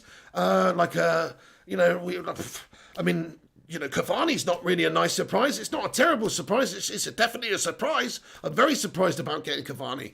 It's an interesting surprise. If we get the other players in positions that we need, then Cavani will become a good signing, I think. If you do get Sancho, if you do get a centre-back, then it's like, oh, great, we've got Telles, Sancho, Donny van der Beek, a centre-back, and Cavani. Nice. We can all get on board with that. But if it's just Cavani, if it's just Telles, that's a shit window, guys. I'm sorry, that is a shit window. What is that? It's not a window to really try and improve the key areas of the squad that are problem areas. So, it's gash. Nice one. Ryan Berberspin9 says, Gungshi, true story. Gungshi, man. What did Gungshi say? Let's see. He says, Pig used to steal the hen's lunch. That's not true at all, Gungshi. That's actually not true at all, mate. I promise you. That is legit not true. Basically, we used to do this thing called saves. I was the guy who'd be like, mate, can I have can you have that last bit of your cheese toasty or whatever? So I wouldn't say it was... Anyway, Matt Rush says, subscribe to the channel. Thank you, Matt Rush. Yes, if you're new to the show, smash that subscribe button, click the bell icon to be notified when we post live, and smash that thumbs up button, lads and lasses. We're almost at 250 likes. Smash the like on it. Mr. Justice, what's going on? He says, United had missed the boat on the decent defenders out there. They will end up getting a championship defender in. Probably, yeah. We could have done some early business at the start of the window. We could have got... Nathan Ake, obviously he went to City, he was on the cards. We could get Upamecano, we could have got Upamecano, but now that's the thing, to get somebody good now, you've got to pay well over the odds. That's how it works. If you're going to leave another team up shit creek, if you want to take their star player, if you want to get Upamecano from RB Leipzig right now, what are they going to do? They need to scratch around and get someone in last minute too, or a suitable replacement in. So in order for that sheer inconvenience, they're going to ask for a lot more bloody money, aren't they? That's just how it works. Oh. Okay, so the Alex Telles deal, that's looking like it's all done, as well as Edinson Cavani. I mean, get in there, my son, you know. I'm happy we've got Telles, and even Cavani, if he pops up and scores a bunch of goals, we could be looking at that signing come the end of the season going, you know what, it was worth getting him. We could also be looking at that signing at the end of the season going, it's another Falcao, it's another Di Maria, it's another pointless signing, whatever it may be. But hopefully it works out. Hopefully he chips in and scores some goals for Manchester United. That's the ideal. If he's around and if he's a replacement for Ighalo, then I can get on board with that, because he is a better option than Ighalo, really. He is a top level player. He's just coming towards the twilight of his career now, and there's some doubts as to whether he can still do it, and there's some doubts as to whether he can do it in the Premier League for United. We had those same doubts about Zlatan Ibrahimovic, who was 34 and 35 when he came, and he put those doubts to rest pretty quickly. So I'll give him a chance. I'm going to give Edinson Cavani a chance. I hope he proves me wrong. I hope he's not another Alexis Sanchez mercenary meltbag who's just coming here to kick rocks or whatever the hell it is, you know. So we'll see about that one. Patrice Evra then, lads and lasses. I love Patrice Evra. Let's talk about Patrice Evra. Fucking get in there, Patrice Evra. Smash a love heart in the live chat for Patrice Evra. This guy is such a nice bloke, and I love Patrice Evra. He's a bit weird, but I love him. No, he's not. He's actually he's a legend, but I mean weird in the sense that, why did he lick that chicken that time? That still freaks me out. I know I've mentioned that before on this channel, but why did he lick that raw chicken? I didn't get that. I was like, what are you doing, Patrice? You're going to get salmonella, bro. Anyway, very bizarre that. But anyway, this is what he said, guys. This is what he said in regards to Sky Sports and the Premier League. On Sky Sports, on the Premier League show, in regards to Manchester United. He said, I would really like to end my contract with Sky. I know you have to have some filter when you talk on TV. I wonder if I can just play it here for you. Alexis Sanchez made a comment. He said, can you hear that? He signed from United at his first training session. He asked his agent to end up his contract. That's why I'm going to ask to Sky. I really would like to end up my contract with Sky because it's my second game. I'm a positive person. And I never want to talk about United because when you tell the truth, it can hurt. And I'm passionate and I love my club. Anyway, don't worry about that. Don't worry about that. I'm just going to... You know, I know you have to have some filter when... It's too long, actually. It's freaking long. I thought it was just a 10-second clip. But don't worry. Anyway, he's basically just said, Alexis Sanchez said after his first training session, he said, I'm passionate. I love my club. I know I have to have some filter when I talk on TV, but that was a shambles. They let down all the United fans. I don't care about the result. I've been beaten 6-1, but every year I feel the same. That's why I prefer to work on a different game if I stay at Sky. The result will raise questions over the progress made on Ole Gunnar Solskjaer, but Evra said the blame should go higher up. He said, we will talk about the manager, but what about the board? He said, how many years now since Sir Alex Ferguson left? How many managers have been sacked now? We talk about Ollie, maybe he's the man, maybe not. But we don't know about the transfers. It's difficult to break a man like me. I'm a positive person. I don't promote violence, but many people need a good slap right now. That's what I would do if I were working for the club. It's about the body language, the love for the shirt, the passion. I don't see any players understanding wearing the shirt. You're carrying on the story of the club. He says there's no excuses for the 11 players on the pitch or the 13, 14 players involved in the game because that was absolutely pathetic. Sorry, that's from that Gary Neville, actually. But anyway, yeah, so that's what Patrice said, and he's just absolutely bloody spot on, isn't he? I mean, there's nothing that you can, there's no way that you can back him up there, you know? There's no way you can really say anything other than he's absolutely damn right. He's absolutely damn right. It's a disgrace that these guys are playing like that for United, and they should be fighting for the shirt. And people like Patrice, what we wouldn't do for another Patrice Evra right now. Because hecko man, was he a heck of a player. Right then. Yeah, nice one, Gungshi. He says 100%, absolutely spot on. I just love the bloke. I love the bloke. Patrice Evra, absolutely right. The scum at the top of this club are letting us down, basically. Rivers Run Deep comments, Maguire, Captain Fridge out. Captain Fridge to the rescue. He's square, he's heavy, he's big, he's blocky, and he's cold. Nice one. Useni Sani says, Man United fans are not happy today. That's putting it mildly, Useni. Timo says, more former United players needs to do that. Yeah, let's read Gary Neville's comments as well, because Gary Neville also came out and had a lot to say on this situation too. So in regards to the Glazers and the ownership and stuff like this, he said, this is what Gary Neville said. He said, there's no excuse for the 11 players on the pitch, 13 or 14 players involved in the game, because that was absolutely pathetic, Neville said. The body language was terrible, spineless. Off the pitch, the stuff with Harry Maguire, Mason Greenwood, the darkness around recruitment. You see Liverpool, Manchester City, Chelsea, all signing players. The minute Spurs go 2-1 up, all those negative thoughts drain every bit of confidence. It's not right, but it's happened. And he's absolutely spot on there. You know, that's the thing that people don't think about. But just if you look around you, if you look at all the teams around you strengthening in the league, psychologically, you're like, well, we struggled all year last year and we just managed to finish third. So we haven't improved at all. Our only new signing is starting on the bench. Like, psychologically, I don't think that that's very good for any of the players to feel like they've stagnated or feel like they haven't progressed as a team, which is probably what they do feel. That's what Luke Shaw said after a game recently as well. He actually said exactly that. So it must be frustrating when you're seeing all these other teams around you spending the money, improving, working on their weak positions and getting stronger, whereas you are not getting any stronger. You're just being left behind as a team. And sure, nobody wants to get knocked out of the team, but if you really want the team to succeed, if you're a proper team man and a team player, you want the best players to come into your team. And if you get a boost, let's just say you got a big boost like Cristiano Ronaldo came and signed for you, or Man United signed Robert Lewandowski, or we signed a top quality centre back, you're going to get that boost from the side because it's just like, crikey, well, we've actually got some ambition, we've actually got a real talent, we've got somebody who's awesome, we've got somebody who's going to help, who's better than what we've got right now. And everybody knows Jadon Sancho's a better option than what we've got right now, really. Everybody knows that Tellez is, well, more than likely a better option than what we've got now. Certainly you could name a list of centre-backs right now which would be better options than the centre-backs we've got right now. So that's what I'm getting at. We need to be thinking about strengthening big time and earlier than we have done. This is pathetic. It's another pathetic window from us. He said, City have spent £150 million. Liverpool has signed Diogo Jota and Thiago Alcantara. They've pulled away psychologically before the season even started.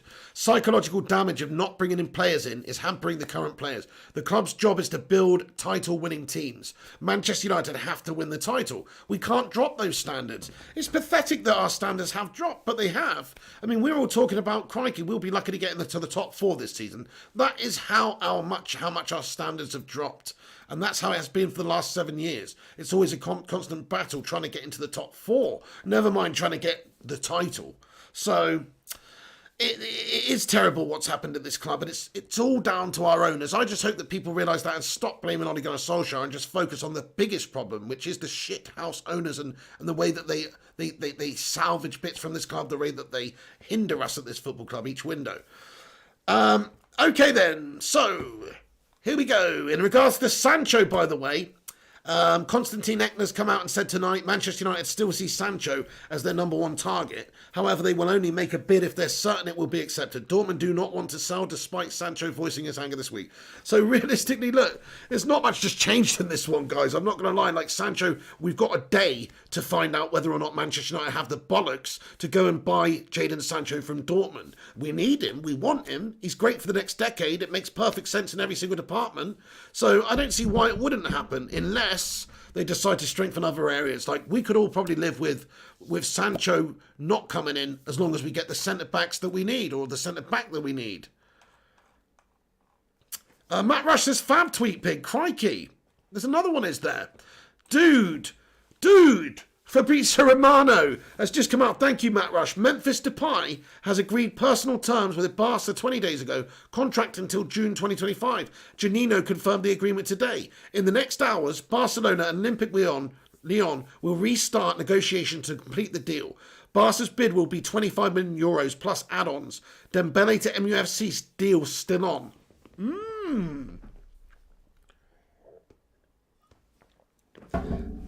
My God, if we just end up getting Cavani, Dembele, Telles and Donny in this window, look, it's better than nothing. I'm not going to lie, actually. I just said it out loud and it doesn't sound as bad as all that, actually. I'm not going to lie, it doesn't sound that bad. But it's not as good as it could have been. It doesn't really make sense. It's just a couple of late panic buys. Dembele, an injury-prone loan melter. And, of course, Cavani, a mercenary coming in there. So they're not ideal, are they? They're not ideal. Right then, lads and lasses, I'm not going to ramble on too much tonight about all the different stuff. It's just understood United and Cavani and Telles both have their medicals scheduled for either today or tomorrow, but some people are reporting at Carrington right now. So just to let you know, there's that going on. Cavani and Telles look like they're on their way. Sancho deal's still alive, I guess. There's other couple of other talks about players we could potentially be bringing in before the window. Nothing really concrete. But, you hear Upamecano, you hear this player, that player, but we don't know anything yet. As it happens, we will let you guys know. So, yeah, I'm just going to go and get into the comments section now, lads and lasses, and talk to you bloody heroes. See what you guys think about all the transfer goings on or anything else you want to discuss for a little while. So I've rambled on enough about all the transfer news. That's all the news that there is. So shout out to all you legends for tuning in. Over 600 of you watching still. Thanks for watching and getting in here tonight. Smash that like button on it. If you haven't done so, leave the thumbs up rating on the vid. And let's get involved in the comment section then. Red Devil says Sancho is in London. Is this legitimate, my friend? Tonk Nash says, see you tomorrow, Mr. Pig. Thank you, this amazing channel, my bro. Tonk Nash 87, what a positive dude. Thank you so much, mate. You have a wonderful day as well tomorrow. Thank you very much. Get a good night's sleep, Tonk Nash. Legend. Shivam Kashyap says, is Ollie responsible? Is it the responsibility? Is it Ollie's responsibility to bring the best out of the players? It's time to change mentality and structure. We can't always spend 200 million per season. I mean, yes, it is, and it's also his responsibility as a United manager to like bring the new talent through, which is what I think he's trying to do. He might have to try and do it a bit quicker, with those melts like Maguire and Lindelof at the club. Like, he might have to give Mengi and Twanzebe these opportunities earlier if we don't sign these centre-backs, because these certainly don't seem like the players to be able to do the job anywhere else. High Times United, he says, doing a FIFA stream tonight on my channel. High Times United when you finish, Pig. Sound dude, nice one. I'll check that out. High Times United, I love that channel name, mate, and the picture. Colonel Ward says, who will have a better deadline day, Arsenal or United? Probably United in terms of the deadline day, because I do think we're going to get a few bits done. I've got a feeling there's going to be a surprise on the cards. I know I said that earlier. I don't have any basis for that, but I do think that there's no way if we actually look at what's happened these last couple of weeks and what positions are the most highlighted. I mean, Victor Lindelof, he couldn't have had a better game that first game of the season against Crystal Palace to convince us to spend on centre-back, could he? He couldn't have had a better game. What I mean by that is he couldn't have had a shitter game, because he was absolutely gash and he gave away 2 goals. Maguire, today, he couldn't have had a shitter game to convince us to go and strengthen in that area. So that's what makes me think that maybe, just maybe, they'll have a little bit of bottle tomorrow and spend the money. And if they don't get Sancho in, if this Dembele loan business is true and they're deciding to wait for Sancho now until January, or wait for Sancho now until the end of the year so they can get him cheaper, or they're just prioritising elsewhere now because Sancho's still going to be available in a few months. So there's that. And they go and spend the money on a centre-back, then we could all live with that. Like, if they got Dembele, Cavani, a centre-back in, a good one, then we would all be very quite content with that, I think. Gaza Mania says, just joined. Hey, everyone. Hey, Gaza. Colonel Ward says, who will have a better... Oh, read that one. Inna says, Batman. Gung, she says, would be nice if just for one transfer window, Potato Head could get it right. It would be. It's very unlikely because, like we say, he does have the inner brain of a potato, my friend. Shasta says, is Sancho in London? Well, Mr. Matt Rush, the guru himself, the guru Meister, he will definitely try and look for this and he will let me know. So if there is anything legitimate to that, then he will absolutely let me know. High Time says, imagine if we get Sancho and Upamecano in tomorrow with Cavani, Dembele on loan and Telles. Sancho and Upamecano, mate. Imagine that. That would actually be sick. Like you said, Cavani, Dembele on loan and Telles. Can you imagine that, actually? I mean, that would blow everybody's fragile little minds, wouldn't it? I mean, we'd have to take our hats off to Eddie Woody Woodward then. Probably not, but you know what I mean? At least we would have to say fair play, they have actually done it, even if it's right at the last minute panic stations because of how shit we are. But you're right, I mean, there's still the possibility, you're so right in what you say, there's a possibility right now that we could sign Dembele on loan, Sancho on a permanent deal, we could get a centre-back, let's say up on Meccano just for a laugh, and Telles and Cavani, we could get 5 players in. There is that possibility, but it's unlikely. But yeah, good stuff. I like the thought of it. Jonathan Gallagher says F Dembele. Tobias Bjork says or 4. Kyron Kennedy says Sancho ain't coming, lads. Forget about it. Forget about it, Kyron. Yeah, well, maybe. I mean, if we're having these strong links and discussions with Barca still about Dembele on loan, maybe Dembele is a loan player to give us extra special depth. But it sounds strange if you're getting Sancho, Dembele and Cavani. That's not really going to work out for us. What does that mean for Mason? What does that mean for, Daniel James would have to be shipped off out on loan. Maybe that would be the answer. But that does definitely pose a few questions, like who the hell's going to play where and what's going on. That definitely poses some questions. So I don't think we would get all. I think the Sancho deal might not. We've been talking about it like it's 50-50. Maybe we've moved on. Maybe we're going to go for him in January. I don't know. I mean, let's get a percentage vote in the live chat. What percentage do you think it is likely that Sancho comes to United at the moment?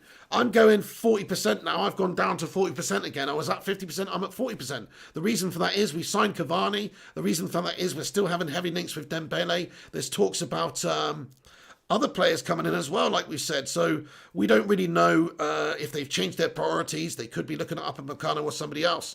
Red Spartan says we need a fast centre-back. I hear you on that one. Sleaze Gaming says United should watch their gaps when they defend. Bloody big time. That was absolutely terrible for their second goal where Bailly just fell asleep. We left that big gaping hole at the back there. They just passed it through the sun. It was ridiculous. The United Way says 110%. I love the positivity. Shout out the United Way. Yes, that is a very positive prediction, my friend. You can't get any better than that. Well, you can actually. But you can't actually get any better than 100%. But yeah. Eyebrow Garni says 10%. Snap Film Walk says 25%. Ashley Jenkins 0%. BLS says 1,000,000%. Cami Mahmood says, how is Sancho going to improve this rubbish? So true, man. How is Sancho going to improve this defensive gashness at the back? Like, we are defensively disgraceful. So how is he going to... He's not going to play at centre-back. How is he going to improve us? Yeah, going forward, we'll score more goals. But if we're making those basic errors at the back and conceding, then that is where we're going to really struggle. Primot says 0%. Michael Collins says 1%. Moody says 40%. Icky1693 says 90%. Robert McLennan, 0%. MGT, 90%. I mean, look, it's massively split here. There's a lot of people that think he's not coming. There's a lot of people that think that he is coming. I think he's more likely not to come. And Matt Rush, I know Matt Rush still thinks that he's very, very close. Where's your vote, Matt Rush? I can't see it. But he says Romero could leave. Yeah. I mean, Matt Rush, I don't know. I mean, I know. Are you still 99% Matt Rush that Sancho's coming? He says 99%. Well, if Matt Rush says 99%, it makes me feel a little bit better. But still, though, is Sancho coming? I mean, look, I don't know how we can be 99% about this right now. We don't even know what our priorities are now. We understand that they might have had some sort of an emergency meeting where they've reprioritised what sort of players we want to get in this window. Because like I say, Sancho is still going to be available in January. Now, other clubs may be interested in between now and then or then. But he's still available in January, and his contract is 2 years. If he's still available at the end of the season, even in June or July, in the summertime, then he's going to be worth a heck of a lot less then. Like, if he runs down his contract for 50% of the time, because he's got 2 years left, if you let that lapse for a year, then he's ultimately way easier to buy. He's not going to be anywhere near as much money as 120 million euros. And you know our football club operates like this. I'm not saying that's what we should do. We should sign him now. But I'm saying, that's how our club operates. Look at how we did it with Bruno Fernandes. So you just need to look at past examples of how we roll just to see how gas-tastic we are.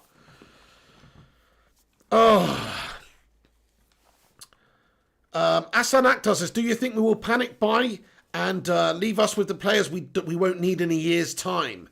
Well, I think we already have panic bought, mate. Cavani, I mean, look, if you get him on a 2-year deal, okay, he might be good for the next year, but after that, it's going to be 35 dollars on Nassers. So is he going to be really up to the standard anymore? Hopefully, but even in just a backup capacity, I guess it's good. At least it's ambitious from the club. At least it's a bit of ambition. We have signed a big player. Like, everybody knows who Edinson Cavani is. He's a great player.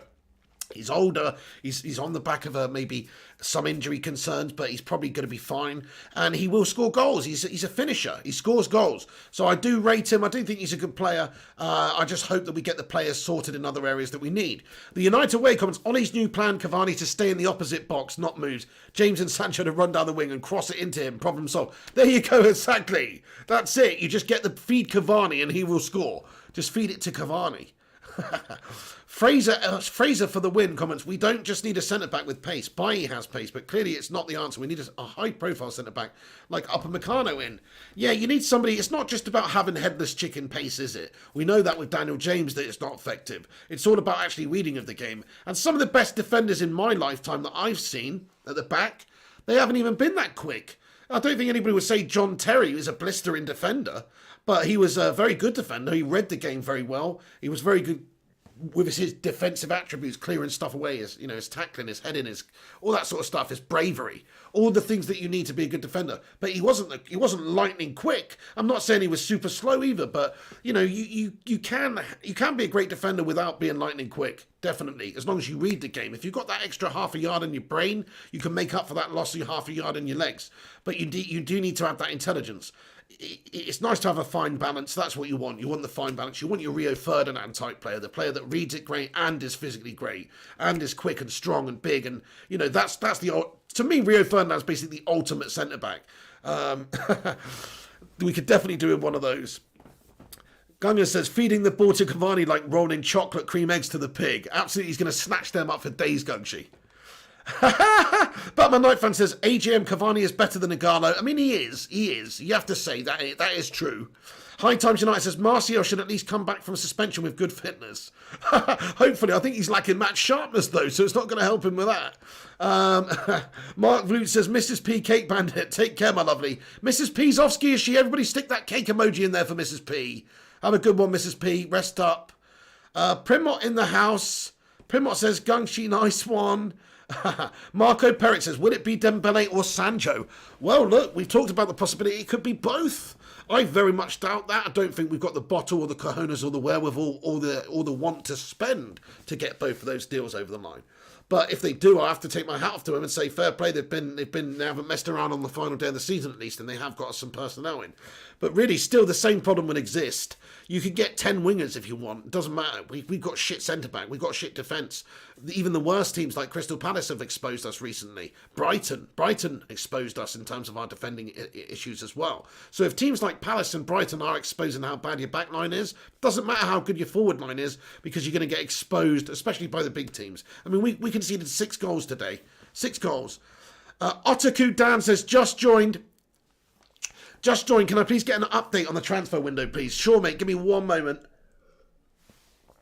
I want to have a sip of water, and I will tell you. So all it is, mate, this is a very quick update, because I don't want to bore everybody who's already listened to all this tonight. But Cavani and Tellez, they're either at Carrington or on their way now to complete medicals and paperwork and get it all finalised.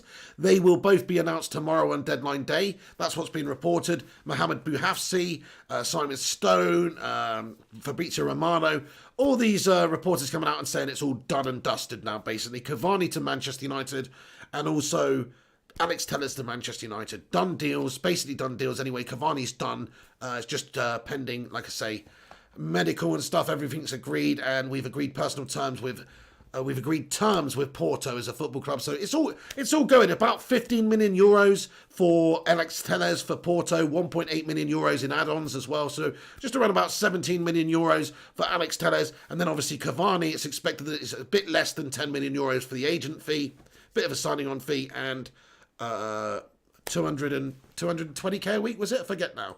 But either way, significant amount of money, but not terrible signings. That's basically it, my friend. And then in regards to Sancho, that's still a possibility, but we're not holding our breath on that one for tomorrow. And then also, it's just been reported now by Fabrizio Romano that Dembele has agreed personal terms Sorry, no. Memphis Depay has agreed personal terms with Barcelona a while ago, and it's understood that Barca are ready to table a new bid to negotiate with Olympique Lyon to sign Memphis Depay. Once they've signed Memphis Depay, they want to get rid of Dembele, or the other way around. So they want to get rid of Dembele and then get Memphis Depay. So the Dembele to MUFC deal is still on, as reported by Fabrizio Romano here. Manchester United still in negotiations with Barcelona for a season-long loan.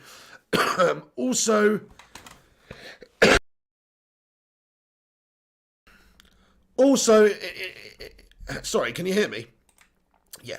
Also, in regards to Dembele, it's open to, we understand he's now open to joining Manchester United, as basically Barcelona don't really want him now. So even though he doesn't want to leave Barca and he wants to stay at Barca, if he's not going to get any game time and they've basically said, we're going to have Memphis Depay over you, mate, then he's probably going to reconsider and he probably would come. It says he's waiting to understand what will happen between Barcelona and United. Negotiations between the clubs taking place. United want a loan. Barcelona want a permanent deal. This is also via Fabrizio Romano. So we know that United want a loan deal just for the season and they want to ship him off permanently because he's injury prone and they don't want him. So we are just turning into the reject bin, my friends. I hate to say it. PSG don't want Cavani. We're soon turning into the reject bin. I don't like that about us. I would like it if we were making those bold signings like Sancho. Like, that Sancho deal has to happen for me. Like, I would rather a centre-back, but in a way, it's more like a boost, a lift, a statement of intent, like a Bruno Fernandes when we got Bruno in. It's like that. It will be that kind of lift at the club if we got Sancho. Whereas if we get Dembele limping through the door on crutches, coming into the dressing room, all right, lads, who wants to play FIFA 21, boys? You know? And he's just limping around. You know, it's not really going to do that much for us. So we've got issues and we've got areas in the team that we're having a nightmare in, everyone. Still over 600 of you guys watching. Thank you for watching, everybody. Get involved in the comment section. I want to hear from you all. I'm going to stick around for about, until it gets to about 90 minutes this stream, which I don't know how long it is, but whatever. And we'll call it a night there, because otherwise it's pretty mental, isn't it? Plus my voice is mashed up. So get involved in the comments here. Disco Dave says AC United. Barca King comments, Dembele is never fit. That's why Depay is coming in. Dembele will play like 3 games, then be out. Good comment, Barca King, yeah.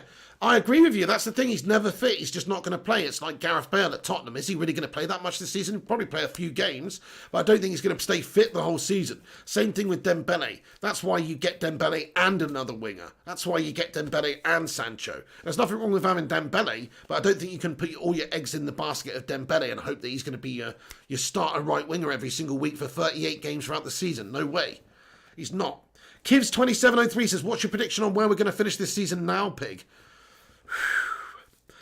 I have to stay optimistic and I'm going for 4th. We're only 3 games in, remember. Okay, we've lost 2. It's terrible. But we're only 3 games in. I look at how we were this time last year and especially the first couple of weeks of the season after the Chelsea game, it all went to crap. And we were really struggling. It was a similar sort of situation to what we're in now. And we can turn it around. I know we can. There's a lot of this season to be left to play. Look at how ropey City are looking. Look at how dodgy Liverpool are looking. So it's not like it's just happening to Manchester United. A lot of teams are having issues at the moment. It's a lot of surprise results. There'll be more surprise results. Liverpool will drop more points. City, Everton won't keep it up. Everybody will have a bad result at some point. And if United capitalise and win, then we can get back on track. But what I don't like about October is our fixture list. The next bunch of fixtures we got, I mean, they are gash. They are really, really gash. High Times is nearly 700. Yeah, give it a share if you want. If you want to give it a share on social media, that maybe we'll get 700 viewers. But either way, yeah, smash that thumbs up button as an assist. Michael Collins says, people acting like Sancho is guaranteed to be a success at United. He put up numbers at Dortmund. Who plays ultra attacking? Fair point, Michael Collins. It's a different animal coming into the Premier League and doing it in the Premier League also, especially for a struggling side. Like you say, Dortmund, they're one of the strongest teams in that league as well, and the overall depth of the league is questionable. I suppose you could say that about our league at the moment as well, but I think it's a bit more robust and a bit more even. So, but certainly Dortmund are one of the best teams in Germany, so that's a big thing. I doubt he'll put up the numbers that he did for Dortmund at United. It'd just be ridiculous to expect him to score 60 goals and assists in 52 league appearances for United. Nobody does that really.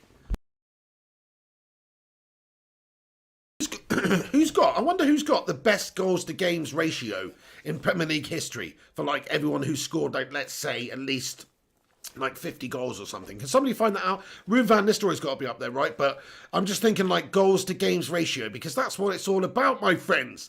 That is what it's all about. Marco Perez says another Fabrizio post. Barca need to sell Dembele. Yes, absolutely, my friend. Hopefully United can get a deal done. I don't think we'll get a permanent deal done, just a loan move, if at all. Icky6093 says, our priority signing was Sancho. Why is it still not done? Pay the money. Yeah, we're jokers. Robert McLennan says 100% fourth above Leeds. LOL. Oh, man. I mean, look, it's difficult to get fourth. I've got to stay positive and optimistic. It's going to be difficult for us because there's so many good teams that are challenging. Thank you, Disco Dave, for that, matey. Gungshi, he says so much can still happen, early days yet, but we must sort out our problems and start playing as a team with pace and intent. Great comment there, Gungshi. 100% agree with you. The players have to step up as well. Like, they have to step up to the mantle and perform. You have to have that about you to be able to not make those silly errors. You have to be 100% concentrated and on focus. And I'm not seeing that from the likes of Harry Maguire or any of our defenders at the moment. I mean, I can understand if they're coming up against the best defence and they're just getting outclassed, but they're actually not. They're just making stupid errors and gifting opposition players goals. And you can't do that at this level. AGM says, as much as I love Sancho Pig, I'd happily take a solid proven centre-back over him at this point. Yeah, me too, you know. After what's happened recently, I think that's the biggest issue. And we can still get Sancho later. Like, Sancho will be here in January. Sancho will be here at the end of the year, even in end of the season even. There may be other teams going in for him then, but still, I think so. As an actor says, nightmare on Sir Matt Busby Way continues. It really does. Eddie Kruger getting those old knives out, mate. Absolutely. Matt Rush says, 2 fab tweets, Pig. Oh, bloody hell, it's all kicking off. Thank you very, very much, Matt Rush. We've got some more breaking news here, guys. Thank you very much to Matt Rushmeister for keeping me up to date with what is going on in the world of Fabrizio Romano. Right, okay. Fab again. Memphis Depay has the agreement with Barca. Olympic Lyon are ready to accept 25 million plus add-ons. Bid from Barca for Depay. Now Barca need to sell Dembele. He's open to join MUFC talks. Hang on, isn't the one... let me refresh it. Isn't that the one I just read, or am I a little bit behind the chat? Let me have a look. Okay, no, I think we've already read that one. I'm sorry, I'm getting confused. Gungshi says, I like Pogba, Pig, but if he doesn't improve soon, I'd try starting Donny ahead of him. I don't know why we haven't started Donny ahead of him, Gungers. It makes no sense whatsoever that we haven't because of Pogba's form recently. Now, I know if Solskjaer wants to get his main man back to match ship sharpness, I understand he's going to have his faith in Pogba. But it's very misguided in my eyes. That's one of the criticisms I've got to say about Solskjaer today is that his selection with Pogba doesn't make sense. There's no grounds for it, really. He looked very poor in the last few games. And he didn't really deserve the start. Donny should have started. Donny probably thinking, what do I have to do to get in this shit team? They're playing absolutely garbage. Whenever I've played, I've done all right, and I can't get in this team. So I'm a little bit concerned about that, but I'm sure Donny will play in the next game. Solskjaer's done that recently. You know, when it gets to tipping point, like that Lindelof game, he drops him. When it gets to the tipping point, I think he does make the decision. So I do think he's going to get rid of Pogba for the next game. Osman Pasha, what's going on? He says Liverpool 2, Aston Villa 7. Everybody stick your laughing face emojis in the live chat for that one. Go on. Get your laughing face emojis in there. I'm going to stick my own laughing face emoji in there. It's not really a laughing face emoji, but I'm going to put this one in there. I'm going to put that one and maybe this one as well. A bit of a Phil Jones gurn up. Yeah. But get your laughing face emojis in there because Liverpool got spanked. Liverpool got absolutely spanked by Aston Villa, my friends. And Aston Villa are just a bang average team. Aren't they? Jonathan Briffer says, Fellaini elbow the like button, guys. Thank you, Jonathan Briffer. Yeah, give it one of those Fellaini elbows, a Roy Keane 2-footer or whatever you need to do. Tedden Mengi says, start me instead of Maguire. Yes, please, Tedden. Yes, please. That's what we need. Asan Actor says, for that price, we should match Barca's offer for Depay, Pig. Dude, yes, I agree. I think he's a good option. I mean, it didn't work out for him last time when he was here, but he's still a great option for us. I think he is. I agree with you on that one. Callum says, 300 like pigs. Let's go. Come on, lads and lasses. Get in there. We got 300 likes on the stream. Have it. Have it. That's good stuff. Really great effort, everyone. Thank you so much to you guys who's chucked the like on it. Really appreciate it. Definitely helps us out, helps boost us up, helps compete with the clickbait channels, etc. So thank you very much for everyone who does chuck the like on it and gives it a share. Do you know what? This channel's doing bits, guys. We've hit 31,000 subscribers. Look at the live chat popping off these days. Michael Collins, AGM, Lynette Giggs, how are you? Matthew Adateo, Clam J, Geordie, Gazamania, 181693, AH, Michael Collins, Scooter 1, Sleepy Tiger, Jazzman, Phil Mike, Kids5278, Sleep Gaming, Illa United, Snap Film Walk, Mahmood Mukhtar, Kane Harkins, Mahood Mukhtar, George Best, Sleaze Gaming again, Batman Night Fan, Kay Harkins. I can't even keep up, guys. It's too freaking quick. Yeah, Matt Rush says Fab loves Dembele. Does he have a vested interest? I kind of think so, Matt Rush. I'm a little bit sceptical about Fabrizio Romano's interest in that whole Dembele side. He keeps pushing this whole Dembele sort of, what would you say, Dembele, what's the word I'm looking for here? Keeps putting this whole Dembele story, right? That's not the word I was looking for, we'll just go with that. And and pretty much what I tend to see from the situation, agenda's a good one. It's not actually the one that I was thinking, Hassan Akhtar, but that is the word. That's brilliant. That covers it. Yeah, agenda, that's fine. That is actually what I meant, but it's not the word that I was thinking of, but never mind. But yes, that is basically what I mean. The agenda, pushing that whole, yes, that works perfectly. The agenda of Ousmane Dembele coming to Manchester United. Now, why is that? What is that all about? I find that very strange as well. He keeps pushing that hard. Hey, how's it going, Ellie? How are you doing this evening, Ellie? Thanks for getting in. She says, hi, everyone. Narrative. Yes, Palmerius. Thank you. That's the word that I was thinking of. Narrative. Thank you, Palmerius. Agenda works too. Narrative is what I wanted to say, though. Thank you. Oh, dear. Obsessed with Dembele, says the United way. Absolutely. High Time says, wanker. I mean, he's obviously pushing these agendas pretty bad, I think. He's got some sort of vested interest in it. We don't know what. But there you go. Hassan Akhtar says, Fabrizio silent agent. You heard it here first, guys. He's a rat. No, I'm joking. Michael Collins says he's got a betting pig. Maybe. Oh, a super chat here from Clammy J. What's going on, Clammy J? Comment, strip that tombstone-headed klutz of captaincy and flush his armband down the toilet. You might as well throw it away, actually, to be fair, after he's worn it, because you don't want a cursed armband, do you? Because that's what might happen. Clam J, thank you so much for that, dude. I mean, he has got a bit of a slab on him. He has got a bit of a tombstone on him. We're not going to lie. Maybe we should give him the old tombstone pile driver and give him the choke slam to hell, if you know what I'm saying. Gongshi says, I'll get my thesaurus ready next time, Pig. Thank you very much. Yeah, inadequacies from the live chat today. Only Palmerius getting the job done there. Nice one, Palmerius. Me and you, bro. We are like this. No, agenda works absolutely spot on too, to be fair. Jay Jarvis Cocker with a super chat. Thank you, Jarvis. You legend. He says, we started this transfer window targeting Sancho, Saul Niguez, and Upamecano. We ended up with Telles, Cavani and Dembele. Solskjaer is crying inside. I agree with you, yeah. I mean, there were some people saying in the live chat, do you know what? Solskjaer should just resign. What a message that would send. They haven't got me who I wanted. I'm unable to do my job. You know, but unfortunately, he loves the club so, well, not unfortunately, fortunately, he loves the club so much, and he thinks that he can help this club, and if the club's in even the wrong hands, it could be doing even a lot worse. I still think his overall development of the players last season, individually and as a group, and also his signings by and large. I know Maguire's obviously a signing of his, which is not looking good at all. And I know Dan James is not really a great signing that's panned out, but he's still young, he's still got a future. But you look at the other signings, I still think, by and large, he's done a good job with getting personnel in and personnel out of this football club. So I like him. Shastad, have a good night, Shastad, you legend. Stay classy, thanks for watching. Red Devil comments, Poch has a style of football. Ollie was always under pressure when he took the job. Yeah, well, I just don't like Poch's style, mate. I mean, yes, you're right. Okay, he has a style of football. Yes, he did well with Spurs, but it all ended in tears, didn't it? What's the point of getting to a Champions League final and losing and then just completely imploding? That's no plan. Who wants to have success for a few years and get there and then just implode? Not good from Poch there. That's terrible. To get a really seasoned team to be that shit overnight. Something's gone wrong there, you know.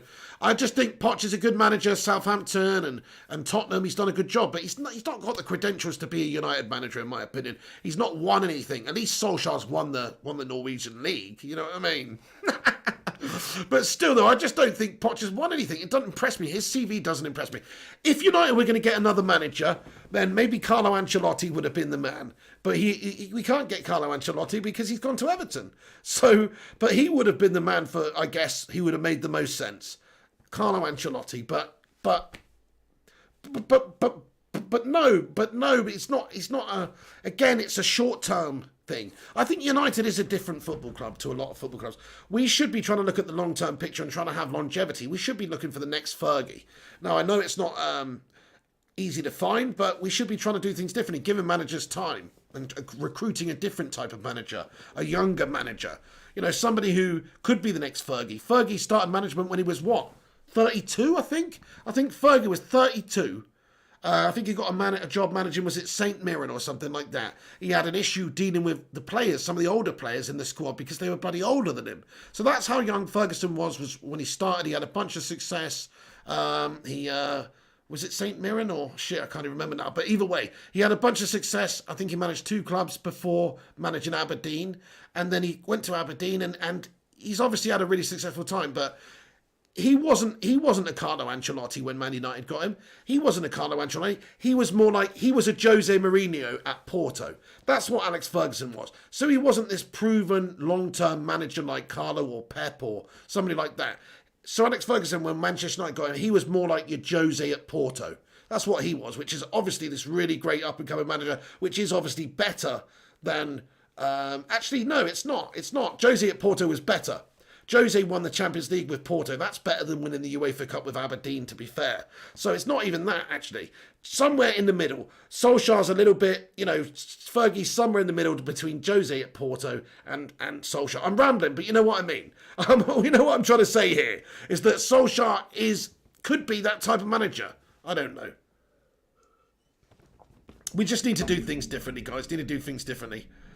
The United Way says St. Mirren and they got relegated. There you go then. So where did he get... Because he went to a different club after St. Mirren and then to Aberdeen, right? And he did pretty successful at both. I can't remember all the details, but I know he won a bunch of leagues at Aberdeen and a UEFA Cup and very successful. And he wouldn't have had that. He wouldn't have had that much of a profile compared to some of the biggest managers in the world at that time. Like there was bigger managers. I think Fergie only got the job actually because Ron Atkinson just had a shit house mare one season. I think they won the first 10 games of the season, right? I think they won the first 10 games of the season, United, and they were first with 30 points after 10 games. And then they somehow managed to bottle it to like 8th or something. I forget now, or not 8th, and then they had a nightmare and basically Ron Atkinson left like a little bit later, not over the summer, but he basically got sacked off. And then they brought Fergie in. So, you know, it's a similar situation to sort of... to Ollie coming in for Mourinho there. But anyway, never mind. Abhinav Ketapal says, who's here from the Adam McCullough channel? I don't know, actually, but shout out Adam McCullough. Michael Collins says, Ollie seems to be like big, friendly, soft teddy bear. We need an assistant manager to be the bad cop. The United Way, yes, Hassan. Jay Kwan Tekvar says, Ollie can't make the tough decision like dropping Pogba and Maguire to the bench. Dean Flynn says, Piggy, we getting Sancho tomorrow. Hope you're right, Dean. The United Way says, Mrs. P. Sleaze Gaming says, good night, guys and Pig. Thank you, Sleaze Gaming. Tushar Meta, what's going on? Says, Sancho's not coming in 100 years. Why would he come to United? What a disgrace today. Tushar, man, I thought, are you serious? He would come to United, man. United's a massive club, a great club, one of the best clubs in all the land. And plus, we pay him as well. We pay him a lot more money than Dortmund, I think. So that's another reason, but that's not why we want him to come. I think he actually, the thing I like about Jadon Sancho is he's got ambition. He's self-motivated, I think. He could have easily stayed at City's academy there, but no, he actually wanted to go abroad and challenge himself and get game time and try and fight his way into Dortmund's team where it's easier to access to the first team than it is at Manchester City. That is one bad thing about English football is English players, they don't get as many opportunities as in some other leagues, to be fair. Like domestically, German players in Germany, they're producing a lot more Germans. They're getting more game time. Whereas in England, we've got this mentality of buying these big name players from abroad, and then obviously the younger players struggle to get in there. So Jadon's obviously been aware of that. He's wanted to go and make a name for himself somewhere else and actually play. And that's what I like about Jadon. He's got ambition. He's not just happy to sit around and stagnate. He wants to prove something. And I'm pretty sure he's not done proving what he wants to prove either. This guy is only 20. He's 20 years of age. He wants to go on and be one of the best players in the world. And United can provide him that platform to do that because he's simply a great young player. Like, he will get better. He's got 10 years at the top, I think, maybe more. He's still only 20. So if United wrapped it up, we could provide him everything that he would want to go on and be a great player. So I definitely still think he would want to come. Even though we've had a shithouse start to the season, I still think he would definitely want to come, my friends. BLS says, out of all the youth players United have got, who do people think could make the breakthrough this season? Bench options, Mengi, Hannibal. Me, personally, I do think Mengi, because I look at that centre-back position in United's team, and I think Maguire and Lindelof and Bailly and all these guys, they're all shit. So has Mengi got an opportunity to come in there and impress and maybe keep one of them out the side? Yes. He's got much more opportunity than one of the younger lads to come in and keep Rashford out the side or keep Greenwood out the side, even who's still only an 18-year-old lad. Like, there's lots of talk. Ilanga's another good player. But is he going to get game time? No. Whereas Mengi actually might get a bit of game time if we don't sign a centre-back, just because the centre-backs we've got are all shite. I mean, we're not going to play Phil Jones anytime soon. I don't see how we can start Maguire next game. If Solskjaer starts Maguire, he's had a nightmare. He's got to bench him, doesn't he? And he's got to strip the captaincy off him as well, in my opinion, because of not just because of his indiscretions in Greece, but because he's not bloody good enough to be United's captain, in my opinion. So they have to make there's got to be some decisions made in the next few weeks about who's going to step up and take that mantle. Maybe it'll be Twanzebe. Twanzebe's a 22-year-old player. Twanzebe's a good centre-back. Whenever I've seen him, I've been impressed with him. He's quick, he's physical. I've never had an issue with Twanzebe. Now, I haven't seen him play in the big games. I haven't seen him play in many games, really. But he's played in the first team a handful of times last year. He's out with injury issues and stuff. But any time I've seen him, I've liked what I've seen. So we've got other options. We've got better options from the younger players. Why stick with these same older, experienced heads that lose their heads out there on the pitch and have a nightmare? There's no actual call for it at all. The dickheads. Sorry, Tushar Meta says, Maguire's on England duty. It will surely tell about his starting place. Well, I don't know. I mean, we'll see what goes on with Harry Maguire. I just don't think he should be starting in this team the next game. No way. Mumble Sports says the bonus today is that we don't need to get our hopes up for the title this season. A long top 6 battle this year. That's filth, Mumble Sports. And do you know what? I kind of disagree. I think we're only 3 games in. We've only had 2 games lost. Yes, that's gash, but look at the other teams that have lost games as well. City have been having a mare. Liverpool just got humiliated. Humiliation, my friends, Liverpool getting done 7-2 by Aston Villa. We also got humiliated by Spurs, but it's worse losing 7-2 to a shit team like Villa, to be brutally honest, when you're the champions. That's all right, kicking the old Scouse Nadgers, you know? So they're definitely feeling that one. There's definitely teams, there's going to be results and teams dropping points all over the place. That's how the league works. It's about United getting into a little run now. To do that, I do think we need an injection of class in the team. We can't just sit around and wait for our younger players to progress and hope that Mengi can come in and be a good player. We actually need to go out there and spend the money on certain key areas of the team and improve. And that's what we failed at miserably in this window. Wow, there's over 700 of you guys tuning in. If you're new to this show right now, make sure you smash that subscribe button, click the sub icon, and also click the bell icon, to be notified when we go live as well. And smash the like on it, lads and lasses. Smash that thumbs up button, get involved. And I will read out a few more of your comments here before I call it a day, because we have been rambling on for a good while now. And it's late, but I'll read a few more out. Magic Gamer, what's going on, bro? One of the channel members. What did your name used to be on here, mate? Because what did your name used to be before Magic Gamer? Anyway, he says, we will never win the Premier League until Manchester United board leave our club. I tend to agree with you. I do. I think we are too hindered and shackled in the window every single year, and by their antics often on the pitch, really, with how they sap money out of our football club and how they are obviously servicing debt that they bought the club with. So I think I think you're right. As long as they're here, they're always going to be that ball and chain around us that we just can't get free of. So they're weighing us down. They're like an anchor, except with a W in front. Wanker. Or a yanker, because they're American. But either way, that's what they are. They're like a yanker wanker.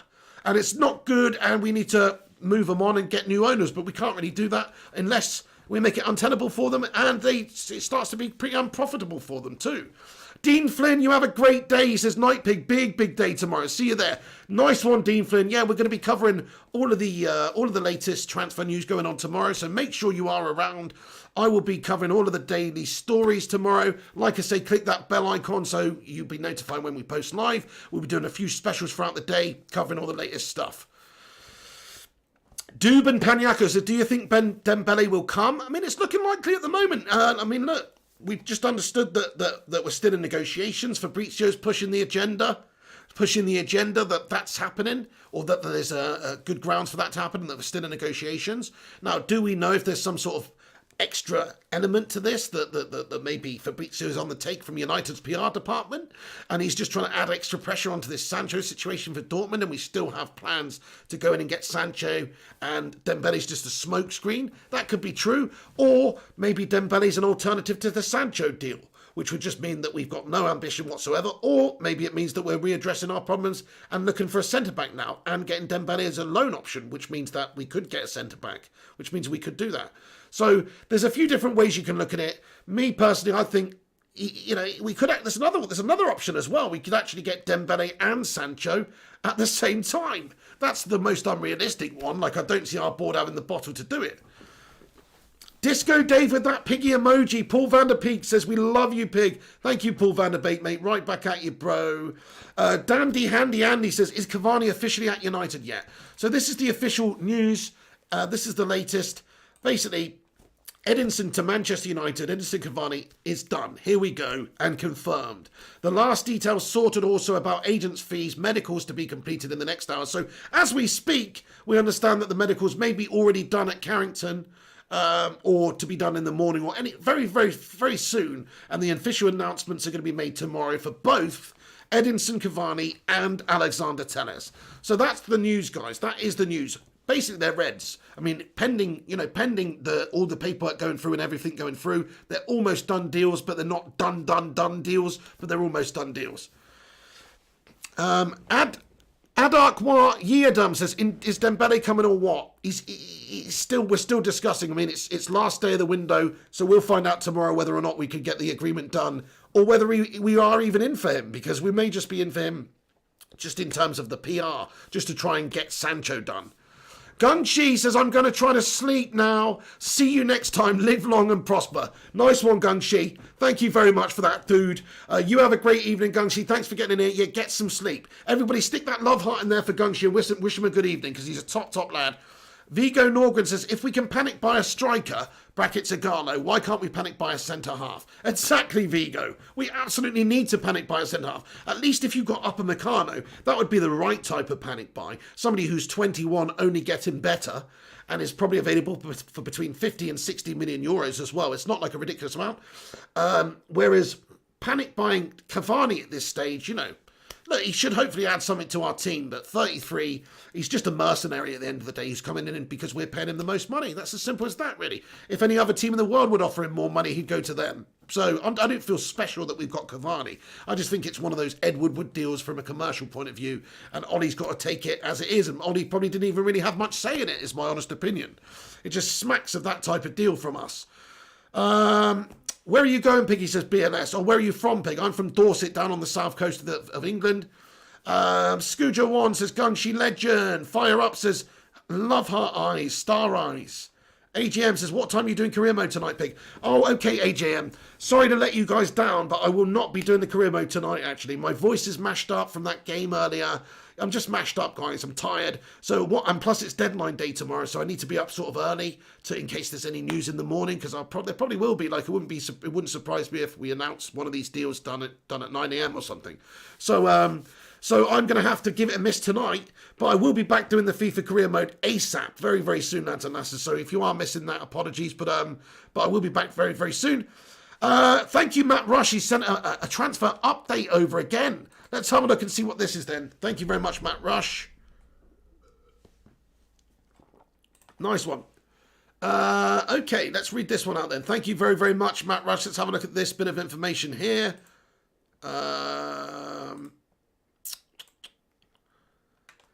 Barcelona Dembele. So yeah, he's still plan B, basically. That's what we understand. Okay, thank you very much. So, in regards to what role maybe Dembele will have in this window, he's Plan B, so he's backup for Sancho, from what we understand. That's what this is just a report from Frederick Filfed, or whatever how you pronounce it, who's just saying that he's still our Plan B. So if we cannot get Sancho, maybe you will see Dembele on loan. So it's very unlikely it will be Sancho and Dembele coming in the window tomorrow. It will probably be either or.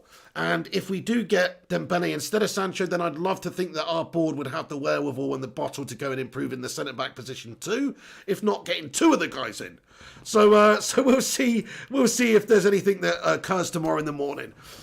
Okay then, you legends. Abernaf Ketapar says, Flying Pig, our window, Dembele, Telles, Cavani, Van der Beek.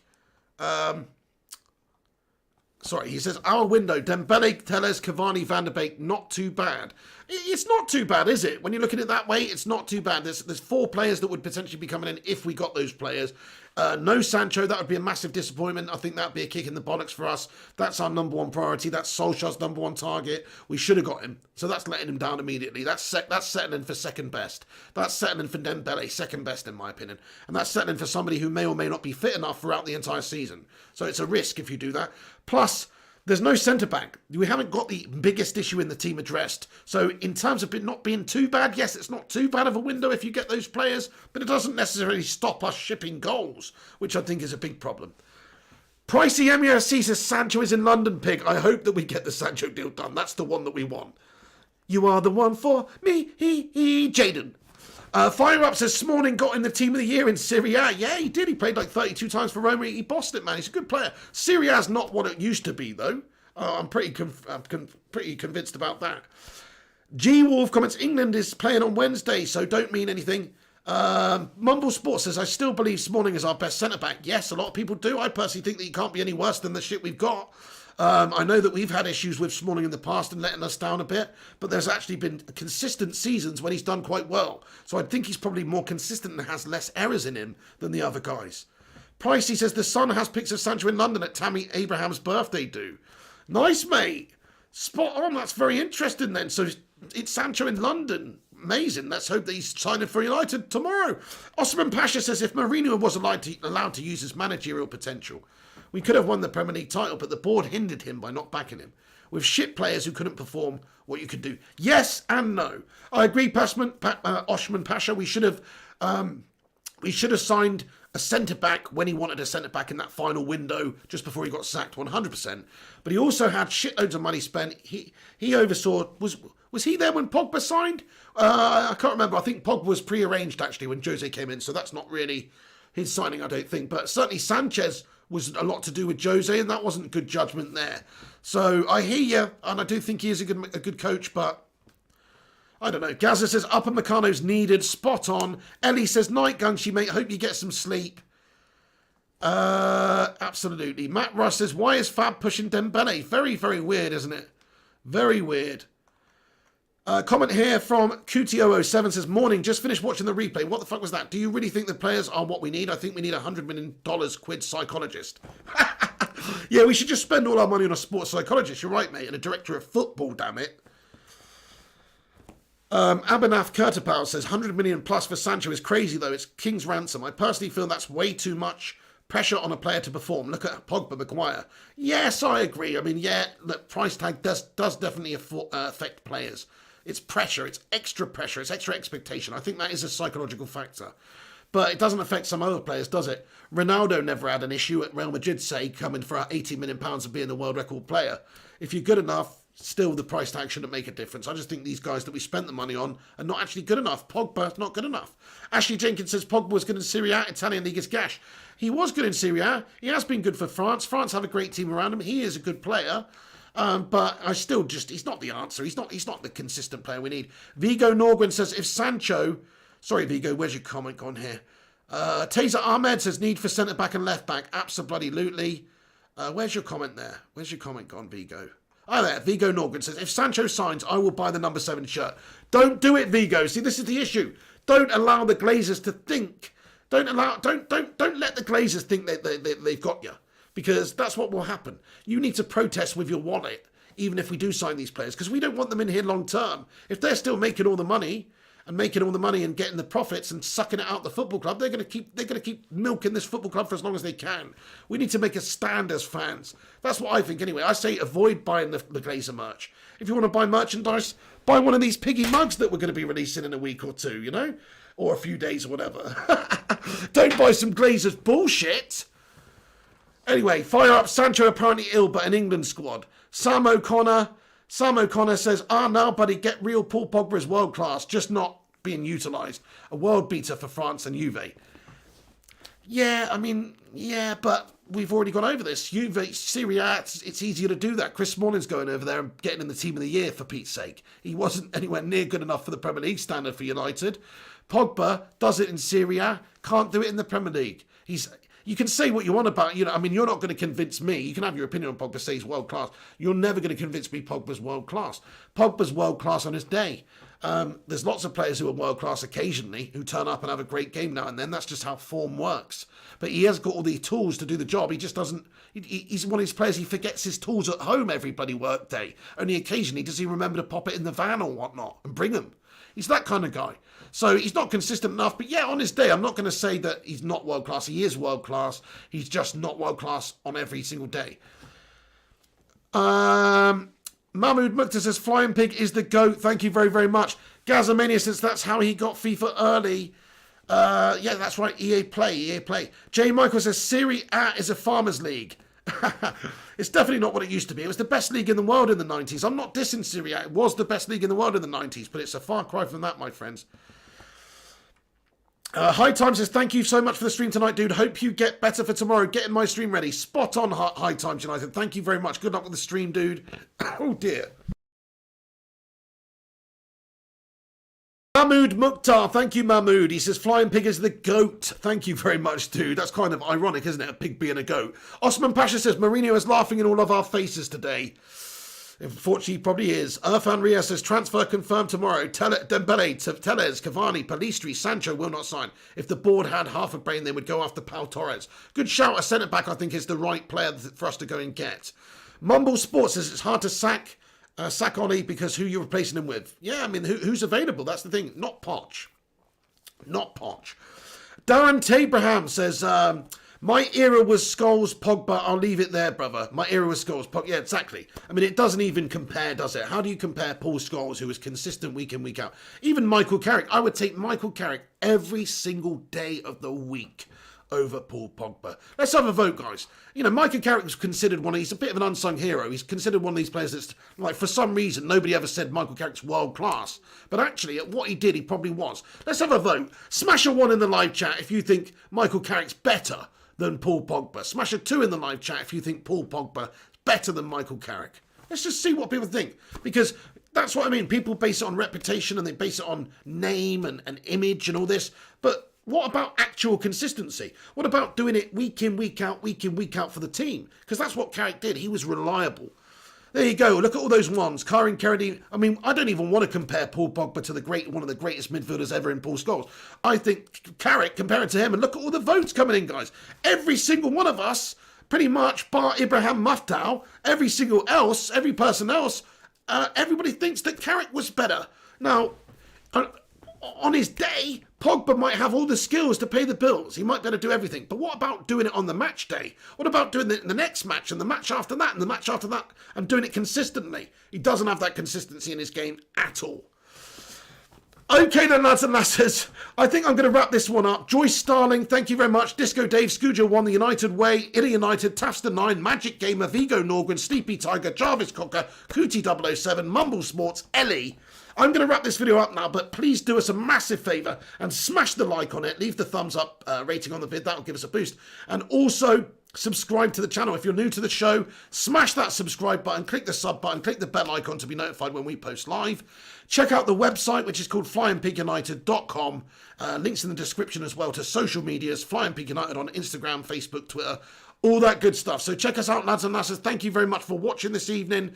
Kyron Kennedy, night to you. Primot, Ryan Burberspin, 90 Legend, Jay Michaels, Sleepy Tiger, have a good one. High Times United says subscribe. Thank you, High Times United. Batman Night Fan, Paul van der Beek, Vigo Norgren, Adekwa Yiadum, Ryan Burberspin 9, Georgie Best, big up to you too, Georgie. Mumble Sports, Osman Pashwa, Shik Kanto, have a great evening.